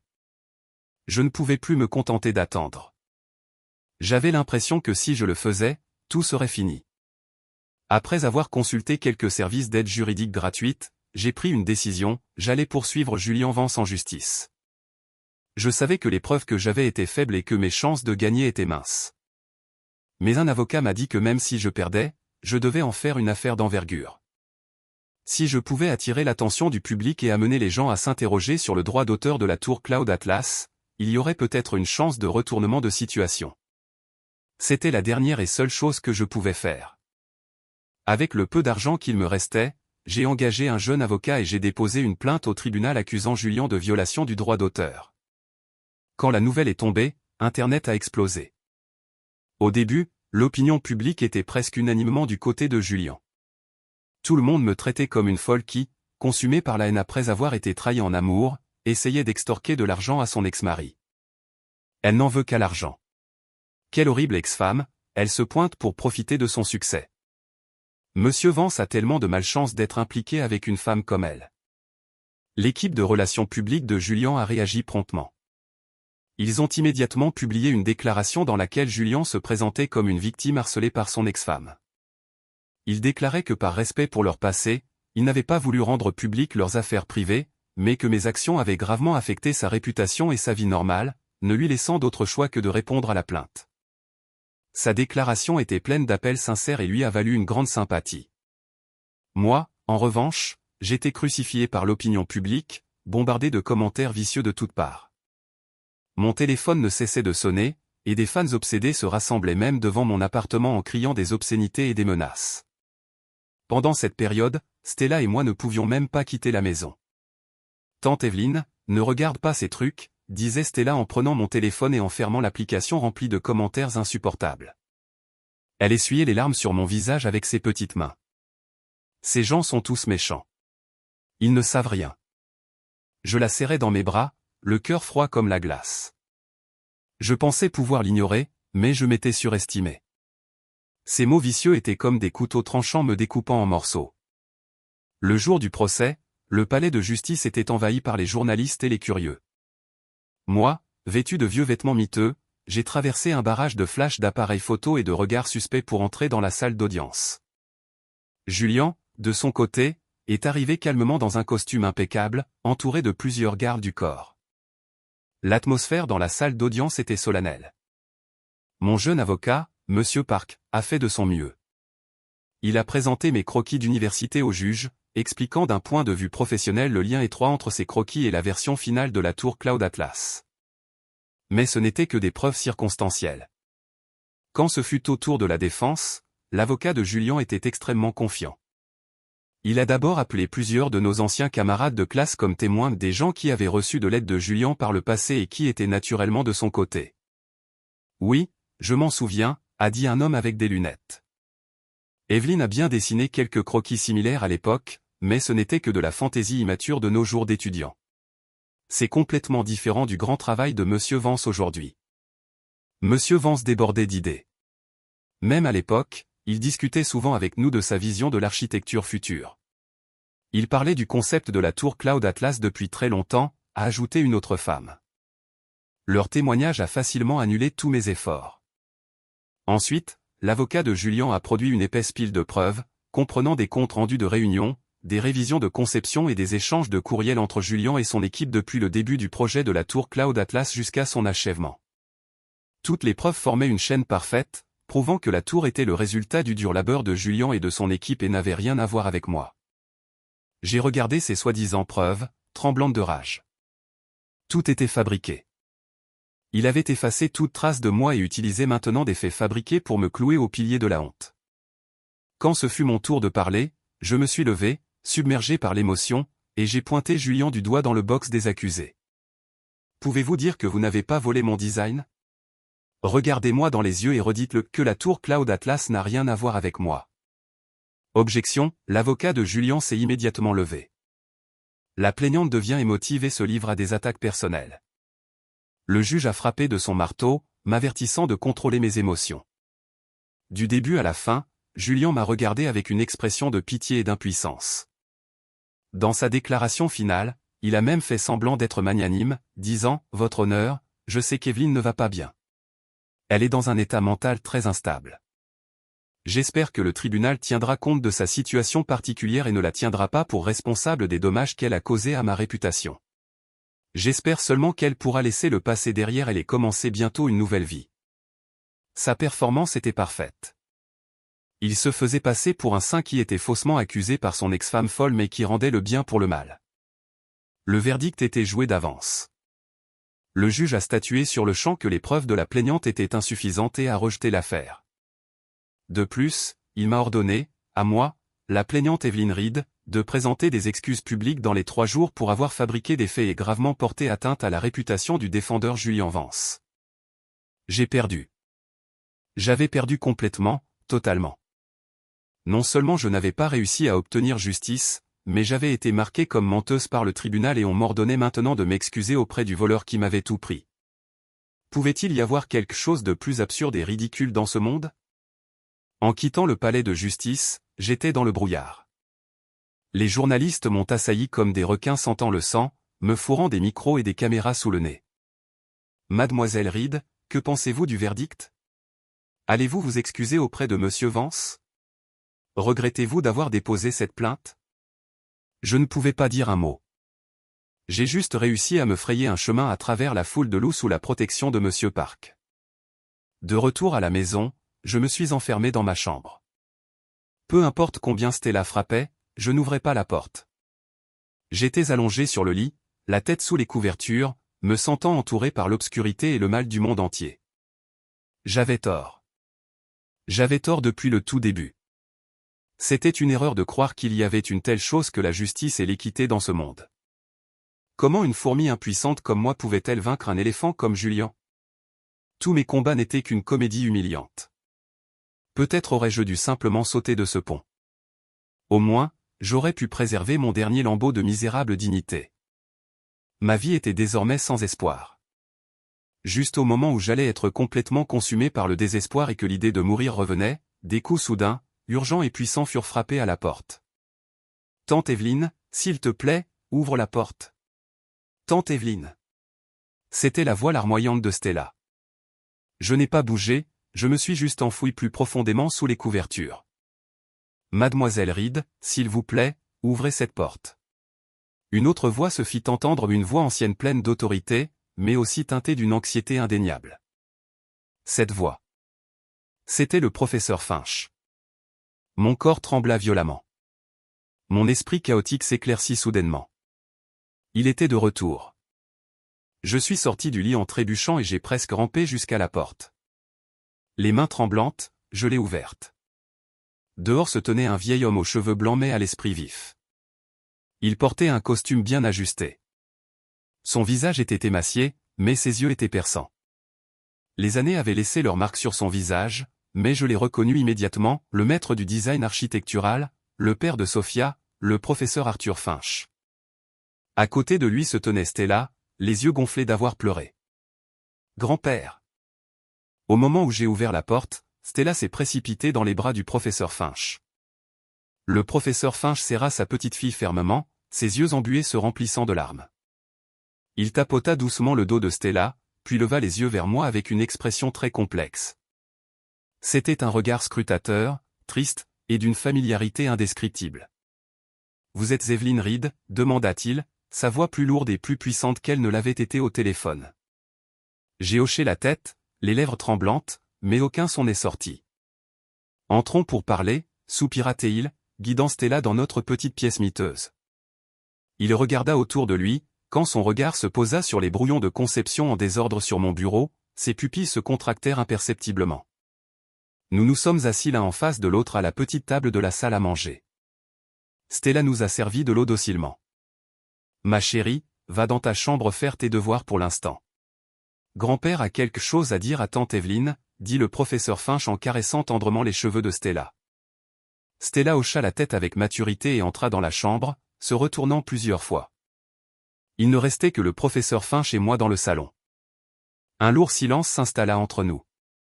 J'ai entendu parler du procès, le professeur Finch rompit le silence le premier, sa voix teintée d'un peu de colère et de reproche. Vous avez été trop téméraire, défiant une bête armée jusqu'aux dents sans aucune préparation. Le résultat ne pouvait être que l'autodestruction. Des larmes que je ne pouvais plus retenir coulèrent sur mon visage. Je suis désolé, professeur. J'étais tellement lésé. Et vous pensez que vous êtes la seule à avoir été lésée. Les yeux du professeur Finch brillèrent d'une tristesse et d'une colère extrême. Cet animal. Ce qu'il a volé n'était pas seulement votre dur labeur. C'était aussi le dernier travail que ma fille Sophia a laissé dans ce monde. Mon cœur me semblait déchiré. Professeur, vous saviez? Bien sûr que je savais, dit-il en sortant un dossier épais de sa mallette en cuir et en le posant brusquement sur la table. La tour Cloud Atlas. Son nom original était Aerie. C'était le projet de thèse de fin d'études que vous et ma Sophia aviez créé ensemble. J'ai tous leurs croquis originaux, journaux de conception et des centaines de courriels qu'elles ont échangés pour ce projet. Il étala les documents devant moi. J'ai vu l'écriture familière, j'ai vu la signature vibrante de Sophia. J'ai même vu les conversations par courriel où nous avions débattu passionnément d'un détail structurel. Tout était aussi vivant que si c'était hier. Ma Sophia avait une habitude depuis qu'elle était enfant, la voix du professeur Finch était pleine de nostalgie. Elle m'envoyait une copie de chaque travail important pour avoir mon avis. Pour leur thèse de fin d'études, j'ai été impliqué dans tout le processus, de l'idée initiale à la finalisation. J'en connais chaque détail, chaque philosophie comme le fond de ma poche. Ma voix tremblait d'excitation. Alors les soi-disant preuves présentées par Julian sont toutes fabriquées? C'est exact. Une froideur acérée brilla dans les yeux du professeur Finch. Ce misérable ingrat. À l'époque, Sophia avait eu pitié de lui parce qu'il était pauvre et l'avait laissé rejoindre le groupe pour aider à des tâches subalternes comme organiser les matériaux et faire des maquettes. Il n'a jamais eu accès à la philosophie centrale de ce projet. Il a dû utiliser des moyens méprisables pour obtenir les fichiers numériques complets de Sophia. J'ai vérifié. Le visage du professeur Finch s'assombrit. Les pièces de la vérité s'assemblaient enfin parfaitement. C'était donc ça. Julian visait ce projet depuis le début. Il avait utilisé la gentillesse de Sophia ainsi que mon amour et ma confiance en lui pour s'approprier notre sang et notre sueur. La mort soudaine de Sophia ne l'avait rendu que plus audacieux, pensant que ce secret serait enterré à jamais. Mais il n'avait pas compté sur une chose, les preuves les plus originales et les plus complètes étaient entre les mains du professeur Finch. Professeur, alors nous pouvons. Je l'ai regardé avec des yeux excités, comme si j'avais vu l'aube de la vengeance. Pas encore. Le professeur Finch secoua la tête, me faisant signe de me calmer. Julian a des soutiens puissants maintenant, avec la famille Sterling derrière lui. Si nous présentons ces preuves maintenant, il prétendra simplement que nous les avons fabriquées par dépit après avoir perdu le procès. Pour le détruire complètement, pour s'assurer qu'il ne puisse plus jamais se relever, nous devons lui préparer la scène la plus magnifique et la plus brutale. Une scène? Je ne comprenais pas. Un sourire froid apparut sur les lèvres du professeur Finch. Savez-vous qui est le président du jury du prix Pritzker cette année? J'ai secoué la tête. C'est moi, dit-il lentement, révélant un fait qui me laissa stupéfaite. Une flamme de vengeance brûlait dans ses yeux. Et Julian. Il n'imaginerait jamais que l'œuvre qui, selon lui apportera le plus grand honneur est en fait la clé qui le mènera en enfer. J'ai tout compris en un instant. J'ai regardé le vieil homme devant moi. Bien qu'il soit âgé, sa planification méticuleuse et la détermination dans ses yeux me donnaient un sentiment de sécurité infinie. Evelyn, le professeur Finch me regarda, son regard très sérieux. Je sais que vous avez traversé beaucoup d'épreuves, mais j'ai besoin que vous vous releviez. Quand Sophia était vivante, elle me disait toujours que vous étiez la designer la plus talentueuse et la plus pure qu'elle ait jamais rencontrée. Elle a toujours regretté que vous ayez abandonné votre rêve. C'est le moment. Il se leva, s'approcha de moi et posa une main lourde sur mon épaule. Il est temps de reprendre la gloire qui vous appartient, à vous et à Sophia. En avez-vous le courage? J'ai levé les yeux et j'ai rencontré son regard plein d'attente, j'ai senti la force venant de sa main. Toute ma douleur, mon injustice et mon désespoir se sont transformés en un courage et une force infinie. À ce moment-là, j'ai lentement redressé le dos et j'ai répondu mot par mot, clairement et fermement, oui, je l'ai. Le jour du jugement dernier. Après ce jour, mon monde fut bouleversé. Le professeur Finch a tenu parole. Il a commencé à me frayer un chemin. Utilisant sa formidable influence dans l'industrie, la première chose qu'il a faite a été de dissiper mes inquiétudes. Il a engagé la meilleure équipe juridique du pays et a poursuivi les proches de Stella pour abus et extorsion. Face à des preuves irréfutables, ils ont rapidement avoué et ont été condamnés à la prison. La garde de Stella a été transférée sans encombre au professeur Finch. Une fois la situation de Stella résolue, le professeur Finch a mis toute son énergie dans son plan pour moi. Il n'a pas publié les preuves tout de suite. Au lieu de cela, il a fait quelque chose de plus important, il m'a aidé à retrouver mon identité et ma confiance en tant que designer. Pour un designer, la meilleure arme n'est pas l'argument, mais l'œuvre, me dit-il, m'emmenant dans son studio du centre-ville. À partir d'aujourd'hui, vous devez oublier Julian, le procès et toute la haine. Vous n'avez qu'un seul travail, concevoir. Créer une œuvre qui fera taire tout le monde, dans votre meilleure condition. Son studio était comme un coffre au trésor géant rempli d'innombrables maquettes architecturales précieuses et d'une vaste collection de livres professionnels. Ici, j'avais l'impression d'être revenu à mes jours d'université. Ma passion pour le design s'est réveillée. Sous la direction directe du professeur Finch, j'ai étudié et créé jour et nuit. Il était le professeur le plus strict, analysant mes conceptions passées et soulignant leurs défauts, et le père le plus gentil, me guidant et m'encourageant, me transmettant sans réserve ses connaissances et son expérience de toute une vie. Mes compétences en design se sont améliorées à pas de géant. Pendant cette période, je ne me suis plus limité à de la décoration d'intérieur à petite échelle. Ma vision et ma portée se sont étendues à l'infini. J'ai commencé à tenter des conceptions architecturales plus audacieuses et plus conceptuelles. Pendant ce temps, la carrière de Julian était à son apogée. Le divorce et le procès avaient causé un bref émoi en ligne, mais sous sa puissante stratégie de relations publiques, cela s'était rapidement calmé. Non seulement il n'était pas affecté, mais son image de victime lui avait même apporté plus de sympathie et de soutien. Son mariage avec Chloé Sterling se déroula comme prévu. C'était une affaire extrêmement somptueuse, le sujet de conversation de toute la ville. Les médias les saluaient comme un couple en or, une union parfaite. J'ai regardé les nouvelles de leur mariage à la télévision dans le studio. Dans les images, Julian était beau et Chloé était radieuse. Ils échangèrent leurs alliances et s'embrassèrent profondément, recevant les bénédictions de toutes les personnes présentes. Mon cœur ne ressentit aucune ride. Je regardais simplement cela calmement, comme s'il s'agissait d'un feuilleton qui n'avait rien à voir avec moi. Puis j'ai éteint la télévision et j'ai continué à réviser mes dessins. Je savais que plus ils se tenaient au maintenant, plus leur chute serait tragique plus tard. Le temps passait tranquillement alors que je dessinais jour après jour. Un mois plus tard, j'ai achevé une toute nouvelle proposition de conception. Il s'agissait d'une bibliothèque communautaire ayant pour thème la Renaissance. L'ensemble du bâtiment adoptait une structure en spirale s'ouvrant vers le haut, comme un arbre de vie germant de la terre. J'ai parfaitement intégré les philosophies de protection de l'environnement, de partage et de soins humanistes dans la conception. Lorsque j'ai soumis la proposition au professeur Finch, j'étais nerveuse. Il a tenu mes dessins et les a regardés pendant 1 heure entière sans dire un mot. Juste au moment où je pensais qu'il allait rejeter mon travail, il a levé les yeux vers moi. Un rare sourire de satisfaction est apparu sur son visage habituellement sévère.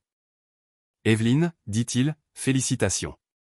Vous avez obtenu votre diplôme. » Mes yeux sont instantanément devenus brûlants. Je savais que cette remise de diplôme signifiait que moi, Evelyne Reed, je n'étais plus une muse cachée derrière quelqu'un, mais une véritable designer capable de s'assumer seule. Maintenant, la scène est prête. Le professeur Finch a sorti une invitation gravée alors d'une enveloppe exquise et me l'a tendue. Il est temps d'aller reprendre ce qui vous appartient. J'ai pris l'invitation. Les mots aux cérémonies du prix d'architecture Pritzker y étaient imprimés, et dans la section du nom de l'invité, à mon grand étonnement, se trouvait mon propre nom, designer émergente invité spécial Evelyne Reed. Je n'en croyais pas mes yeux.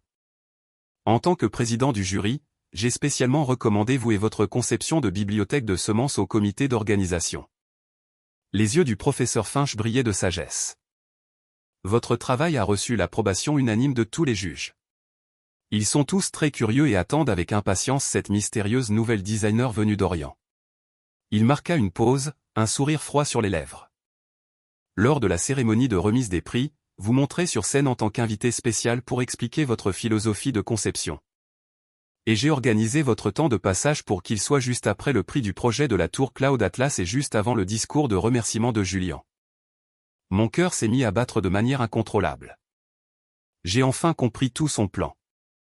Il ne voulait pas d'une confrontation privée ou d'une bataille judiciaire. Il voulait, dans la plus haute salle de la communauté architecturale mondiale, sous les projecteurs des médias mondiaux, faire tomber Julian du paradis aux enfers en un instant. Quelle audace incroyable et quelle vengeance cruelle. Evelyne, as-tu peur, ah? Demandait le professeur Finch, les yeux brûlants en me regardant. J'ai pris une profonde inspiration et j'ai serré l'invitation dans ma main. Le mince morceau de papier me semblait maintenant aussi lourd qu'une montagne. Il portait non seulement ma vengeance, mais aussi l'héritage de Sophia et la dignité ultime d'un designer. J'ai levé les yeux, j'ai croisé son regard et j'ai secoué la tête. Non, je n'ai pas peur. Ma voix était calme et ferme. Je suis une personne qui est déjà morte une fois. Je n'ai plus rien à craindre. La cérémonie du prix d'architecture Pritzker a eu lieu au Grand Théâtre National. Cet événement, connu comme les Oscars du monde de l'architecture, a réuni les plus grands architectes du monde, les critiques les plus autorisés et des centaines de médias.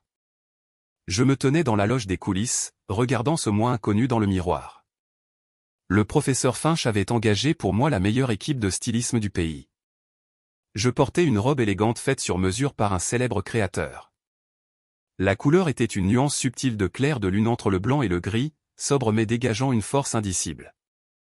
Mes cheveux étaient coiffés en un chignon simple et élégant, et mon maquillage était léger mais exquis. La personne dans le miroir était calme et posée, ses yeux affichant une force d'âme sereine venue d'avoir traversé toutes les tempêtes. Elle était une personne complètement différente de la femme qui avait tout abandonné sur ce pont il y a quelques mois. Tante Evelyne, tu es si belle aujourd'hui. Stella, vêtue d'une petite robe blanche comme un petit ange, a accouru et m'a serré dans ses bras. Aujourd'hui, elle était mon étoile chanceuse et l'un des membres les plus importants du public de ce grand final. Tu es belle aussi, ma petite princesse. J'ai souri et j'ai caressé ses cheveux. La porte de la loge s'est ouverte et le professeur Finch est entré. Il portait toujours son costume familier, mais aujourd'hui il portait un badge sur sa poitrine indiquant son statut de président du jury. « Êtes-vous prête ?» a-t-il demandé. J'ai hoché la tête. « Souvenez-vous » a-t-il dit en me regardant dans les yeux, « ce soir, vous n'êtes pas une vengeresse. Vous êtes une designer. Votre arme n'est pas la haine, mais votre professionnalisme et votre talent. Gagnez cette guerre comme le ferait une designer. » Je comprends. J'ai pris une profonde inspiration et j'ai réprimé toutes mes émotions au plus profond de mon cœur. Il avait raison. Des accusations hystériques ne feraient de moi qu'une risée. Seule la présentation la plus calme et la plus professionnelle pouvait porter le coup le plus fatal à Julian. À 20h, la cérémonie commença officiellement. J'étais assise au premier rang, tout au centre, avec le professeur Finch et Stella. À côté de nous était assis le triomphant Julian Vance et la somptueusement vêtue Chloé Sterling. Quand Julian m'a vu assise avec le professeur Finch, un regard de surprise et de confusion extrême a traversé son visage, mais il a rapidement retrouvé son sang-froid et m'a même salué d'un sourire hypocrite. Il pensait probablement que j'étais là en tant qu'élève du professeur Finch, juste pour élargir mes horizons. Chloé, quant à elle, ne cachait pas son mépris et son dédain pour moi. Elle s'agrippait au bras de Julian, exhibant délibérément l'énorme bague en diamant à sa main devant moi et articulant silencieusement, « perdante ». Je les ai ignorés et j'ai simplement regardé calmement la scène comme s'ils n'étaient que deux morceaux d'air sans importance. La cérémonie se déroula dans l'ordre. Enfin, le moment vint pour l'un des prix les plus importants de la soirée, celui de la meilleure conception de gratte-ciel de l'année. Le gagnant du prix Pritzker de cette année pour la meilleure conception de gratte-ciel est, la voix excitée de l'animateur s'étira, la tour Cloud Atlas des États-Unis. Accueillons le concepteur, Monsieur Julian Vance, sur scène. La salle éclata en applaudissements tonitruants. Le projecteur tomba sur Julian. Il se leva, ajusta sa cravate, un sourire de vainqueur parfait sur le visage. Il serra Chloé contre lui puis marcha avec assurance vers la scène de la gloire. Je le regardais tranquillement, je le regardais recevoir le lourd trophée, je le regardais se tenir au centre de la scène, recevant l'attention du monde entier. Je savais que c'était le sommet le plus glorieux de sa vie, et que c'était aussi sur le point d'être le début de sa chute. Merci. Je remercie sincèrement le comité d'organisation et tous les juges. Julien commença son discours de remerciement préparé dans le microphone.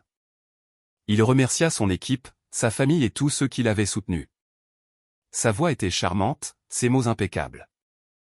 Enfin, il dit, « Je tiens à remercier une fois de plus mon ex-femme qui m'a donné l'inspiration initiale. Bien qu'elle m'ait blessé avec certains malentendus par le passé, je crois qu'en ce moment, où qu'elle soit, elle est heureuse pour moi. » Il s'inclina même hypocritement devant le public. Une autre salve d'applaudissements bienveillants éclata dans l'assistance, tout le monde étant profondément ému par sa grandeur d'âme à rendre le bien pour le mal. Quelle performance! Juste au moment où Julien terminait son discours et s'apprêtait à quitter la scène, l'animateur prit soudain la parole. « Monsieur Vance, attendez un instant, s'il vous plaît. » L'animateur sourit. « Après avoir partagé votre joie, nous avons préparé un segment spécial. Ce soir, nous avons invité une talentueuse designer émergente d'Orient. Bien que son travail n'ait pas encore été construit, sa philosophie de conception unique a déjà captivé tous nos juges. Les juges s'accordent à l'unanimité pour dire qu'elle représente l'avenir de la conception architecturale. Maintenant, applaudissons chaleureusement pour accueillir cette invitée mystère, Mademoiselle Evelyne Reed. Elle nous donnera l'interprétation de conception la plus approfondie du projet de la tour Cloud Atlas. » Les paroles de l'animateur furent suivies d'un étrange silence dans la salle. Tout le monde se figea, y compris Julien, dont le sourire s'était complètement figé sur scène. Je me suis levé lentement sous les regards choqués de tout le monde, suivi par d'innombrables objectifs de caméra. J'ai marché calmement, pas à pas, vers la scène. Au moment où le projecteur m'a touché, je n'ai ressenti aucune nervosité. Je pouvais sentir la froideur du microphone dans ma main, et je pouvais voir le visage de Julien dans le public devenir instantanément pâle, rempli d'horreur et d'incrédulité. Je me suis approché de lui et j'ai doucement pris de sa main le trophée qui aurait dû être le mien. Puis je me suis retourné, j'ai fait face à tout le public et aux caméras, et j'ai esquissé un léger sourire. « Bonjour à tous », ma voix amplifiée par le microphone résonna clairement dans chaque recoin du grand théâtre. Je m'appelle Evelyne Reed. En ce qui concerne l'œuvre de la tour Cloud Atlas, il se trouve que j'en ai mes propres interprétations parce que, voyez-vous, j'en ai dessiné le tout premier plan. Comme une simple goutte d'eau déclenchant un raz-de-marée, mes paroles ont plongé le grand théâtre dans le chaos. Les invités dans le public chuchotaient entre eux, et les flashs de la section de presse crépitaient frénétiquement, essayant de capturer ce moment dramatique sur scène. Le visage de Julien ne pouvait plus être décrit comme pâle, il était livide, complètement vidé de son sang. Ses lèvres tremblaient alors qu'il essayait de dire quelque chose, mais aucun mot ne sortait. Il ne pouvait que me fixer comme s'il avait vu un fantôme. « Mademoiselle. » S'éclaircit la gorge Reed, que voulez-vous dire par là? Même l'animateur, manifestement non préparé à ce tournant des événements, luttait pour garder son sang-froid professionnel, en bégayant. Je l'ai ignoré. Je n'ai même pas regardé Julien, qui semblait sur le point de s'effondrer à côté de moi. Mon regard a balayé calmement tous les visages choqués du public, pour finalement se poser sur le professeur Finch au premier rang. Il m'a lancé un regard encourageant. J'ai pris une profonde inspiration et j'ai traduit toutes mes émotions dans le langage le plus calme et le plus professionnel.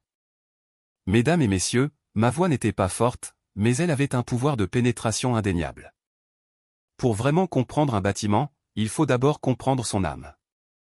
Et l'âme, ou la philosophie de conception originale de l'œuvre Cloud Atlas Tower, peut se résumer en un mot, commémoration.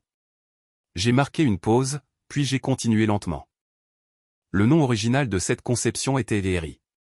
Elle a été créée pour commémorer une personne, l'amie la plus importante de ma vie, une designer talentueuse qui est malheureusement décédée prématurément, Mademoiselle Sophia Finch. Au moment où j'ai prononcé le nom de Sophia, le professeur Finch, assis au premier rang, s'est levé lentement. Toutes les caméras se sont instinctivement tournées vers lui. « Professeur Finch », s'est exclamé quelqu'un dans le public qui l'avait reconnu. « C'est exact », ai-je continué, la voix teintée de la chaleur des souvenirs. Sophia et moi étions camarades de classe à l'université et meilleurs amis. Nous avions toujours le rêve de construire un foyer dans la ville de béton froid où toutes les âmes fatiguées pourraient trouver un lieu de repos poétique. Ce foyer devait être aussi libre, léger et global que les nuages dans le ciel. C'est pourquoi nous l'avons nommé Eri. Pendant que je parlais, le grand écran derrière la scène a commencé à afficher des photos de moi et de Sophia de nos années d'université, préparées à l'avance par le professeur Finch. C'était la preuve la plus réelle et la plus convaincante. Sur les photos, deux jeunes femmes souriaient de manière éclatante et insouciante. Derrière elles se trouvait un modèle quelque peu rudimentaire, le tout premier prototype de la tour Cloud Atlas.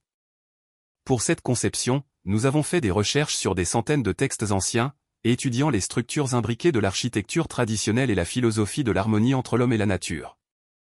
Nous voulions que ce bâtiment soit imprégné de la sagesse et du charme de l'Orient, tant à l'intérieur qu'à l'extérieur.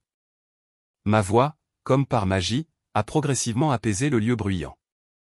Tout le monde était captivé par mon histoire, une histoire de rêve et d'amitié.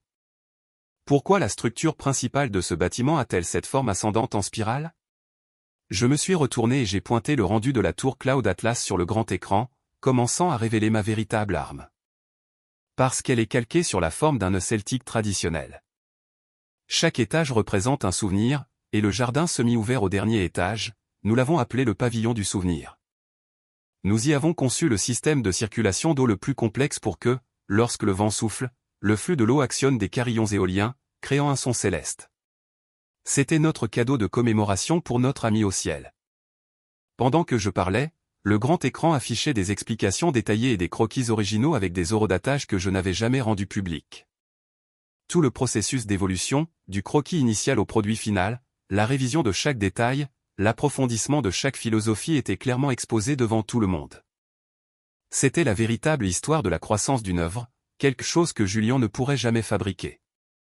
Comment la structure porteuse de ce bâtiment a-t-elle pu être rendue si légère, comme si elle flottait dans l'air? Parce que Sophia et moi avons conjointement amélioré une structure de console. Nous avons remplacé les consoles en bois traditionnels par des matériaux composites modernes et, grâce à des calculs précis, transféré la force vers le noyau central. Et pourquoi la section transversale de ce noyau central est-elle en forme de symbole de l'infini? Parce qu'elle symbolise la réincarnation et le retour. Je n'ai pas prononcé une seule accusation, pas une seule injure. J'ai juste parlé dans le langage le plus professionnel, comme une mère présentant son enfant le plus cher au monde. J'ai parlé de sa naissance, de ses os, de son sang, de son âme. Mon explication était calme et objective, mais pleine de force. Chaque terme technique, chaque détail de conception était comme un scalpel tranchant, dépouillant couche après couche les vêtements glamour de l'empereur Julian, révélant la vérité la plus laide et la plus pitoyable à l'intérieur. Le public était déjà passé du choc initial à une prise de conscience soudaine. Ils me regardaient avec respect et sympathie. Puis ils se sont tournés vers Julian. Leur regard était désormais rempli d'un mépris et d'une colère non dissimulée. C'est donc ça. C'est un voleur. Mon Dieu, il a même volé le travail de son ami décédé. Il est pire qu'un animal. C'était le travail de la fille du professeur Finch, pas étonnant que le professeur lui-même se soit déplacé. Julian s'était complètement effondré. Son visage était livide, son corps tremblait comme une feuille, et il ne cessait de marmonner, « Non, ce n'est pas comme ça. » Mon explication a finalement pris fin. Je me suis retourné et j'ai regardé Julian une dernière fois. Monsieur Vance, je l'ai regardé calmement comme s'il était un étranger, croyez-vous toujours que l'inspiration pour la tour Cloud Atlas est venue de moi? Il n'a pas répondu. Il ne le pouvait pas. Non, vous avez tort. Après avoir dit cela, j'ai tranquillement reposé le lourd trophée que je tenais sur le pupitre. Et puis je me suis retourné, et au milieu des applaudissements tonitruants et incessants qui ont éclaté dans la salle, j'ai quitté la scène avec assurance. Je savais que ce jugement rendu au nom du design était terminé. Et la vie de Julian était aussi terminée. C'était un nouveau départ au nom de l'espoir. La tempête lors de la cérémonie de remise des prix et ses suites ont été plus puissantes que quiconque n'aurait pu l'imaginer. Le lendemain, les titres des principaux médias du monde entier étaient dominés par des titres tels que le plus grand scandale du Pritzker et le génie du design est en fait un voleur sans vergogne. La vidéo de mon jugement calme et professionnel sur scène ce soir-là est devenue virale en ligne. Le nom de Julian Vance est tombé du paradis aux enfers du jour au lendemain. Ces scandales plagiaient le travail de sa collègue décédée, trompaient sa partenaire, et même la possibilité de fabriquer des preuves et de corrompre des témoins ont tous été déterrés par les internautes en colère et les médias. Lui et son entreprise ont été immédiatement boycottés et ostracisés par toute l'industrie. Le père de Chloé Sterling, le président du cabinet de design, afin de se protéger, a immédiatement annoncé qu'il rompait tous les liens avec Julien et qu'il le licenciait. Chloé elle-même a rompu unilatéralement leur fiançailles 3 jours après l'éclatement du scandale. Quand l'arbre tombe, les singes se dispersent. Quand le mur est poussé, tout le monde s'y met. Les gens qui l'avaient autrefois flatté l'évitaient maintenant comme la peste, certains se retournant même pour lui jeter des pierres. Il a bientôt déclaré faillite en raison d'investissements ratés et de difficultés financières, et a été enseveli sous une montagne de dettes. Je ne prêtais plus aucune attention à son histoire. Il n'était plus une personne pour laquelle valait la peine de gaspiller ne serait-ce qu'une miette de mes émotions. Le professeur Finch a transféré tous les droits d'auteur et les bénéfices du projet Cloud Atlas Tower à une fondation établie en mon nom et celui de Sophia. Cette fondation servirait à soutenir de jeunes designers talentueux mais financièrement défavorisés afin qu'ils ne voient pas, comme le Julien du passé, leur humanité déformée par la pauvreté. Et moi aussi, j'avais une nouvelle vie. Ma conception de la bibliothèque de semences a fait sensation après la cérémonie de remise des prix. De nombreux investisseurs et gouvernements locaux m'ont contacté pour exprimer leur désir de donner vie à ce projet. Avec le soutien du professeur Finch, j'ai fondé mon propre studio de design. Je l'ai nommé Evelyn Reed Studio. Je n'étais plus la muse de quelqu'un, plus le rocher de quelqu'un. J'étais Evelyn Reed, une designer indépendante et confiante, capable de se tenir debout dans ce monde grâce à son propre talent. Le jour de l'ouverture du studio, j'ai reçu un colis inattendu. À l'intérieur se trouvait mon dernier rapport d'examen médical. Sur la dernière page, les mots étaient clairement imprimés, tumeur gastrique bénigne retirée avec succès par chirurgie mini-invasive. Pronostic excellent. Mes mains se sont mises à trembler de manière incontrôlable. Bénigne, pas un cancer terminal. Il y avait aussi une lettre dans le colis provenant de l'équipe juridique du professeur Finch. Elle indiquait qu'en enquêtant sur les problèmes financiers de Julien, ils avaient accidentellement découvert une grosse somme d'argent qu'il avait transférée au médecin traitant de l'hôpital privé où j'avais été diagnostiqué pour la première fois. Après enquête, le médecin a avoué le crime d'avoir accepté un pot de vin et d'avoir falsifié mon dossier médical, diagnostiquant ma tumeur bénigne comme un cancer terminal. C'était donc ça. C'était une escroquerie depuis le tout début, une escroquerie cruelle et élaborée conçue pour se débarrasser de moi, sa femme, au coût le plus bas possible. Il n'avait pas seulement essayé de tout me prendre, mais avait aussi essayé de me condamner à mort mentalement. J'ai tenu le rapport et je me suis tenu devant la baie vitrée de mon studio, regardant la lumière vive du soleil à l'extérieur. Soudain, j'ai ressenti un sentiment de paix. Je n'ai pas pleuré, je n'ai pas ri non plus. J'ai juste pensé que Julien était vraiment une personne pitoyable. Il avait passé toute sa vie à calculer et à prendre, mais il n'avait jamais connu ce qu'était le véritable amour, ce qu'était la véritable création. J'avais tout perdu et j'étais tombé dans un abîme. Mais à la fin, avec l'aide d'un tout petit peu de gentillesse et d'amour, j'étais remonté et j'avais vu un ciel plus vaste. Tante Evelyne, à quoi penses-tu? Stella est accourue et m'a serré la taille par derrière. Elle avait beaucoup grandi, n'étant plus la petite fille mince et timide. Sous les conseils attentifs du professeur Finch et mes soins, elle était devenue de plus en plus confiante et joyeuse. Son talent pour le dessin commençait aussi à se manifester. Oh, rien. Je me suis retourné, j'ai souri et j'ai caressé ses cheveux. Je pensais juste à la façon de concevoir notre nouvelle maison. Je veux une grande baie vitrée pour pouvoir voir les étoiles. D'accord. Et un studio d'art avec plein de matériel d'art. D'accord. Et je veux que tante Evelyne soit avec moi pour toujours. Elle a levé les yeux vers moi, le regard plein de confiance et d'amour. Je me suis penché et j'ai déposé un doux baiser sur son front. Je te promets que je serai avec toi pour toujours. Dans mon studio, il y a un cadre exquis. À l'intérieur, il n'y a pas de peinture incroyable ou de certificat de récompense. Il y a juste un billet de 5 $ froissé et encadré. Il me rappelle toujours que par cette nuit pluvieuse, dans le moment le plus sombre et le plus désespéré de mi vie, c'est ce tout petit peu de gentillesse, ce petit ange qui a fait irruption dans ma ville qui m'a sauvé du bord du gouffre et m'a donné une toute nouvelle vie. Je suis Evelyn Reed, et ma vie, tout comme mon studio, ne faisait que commencer.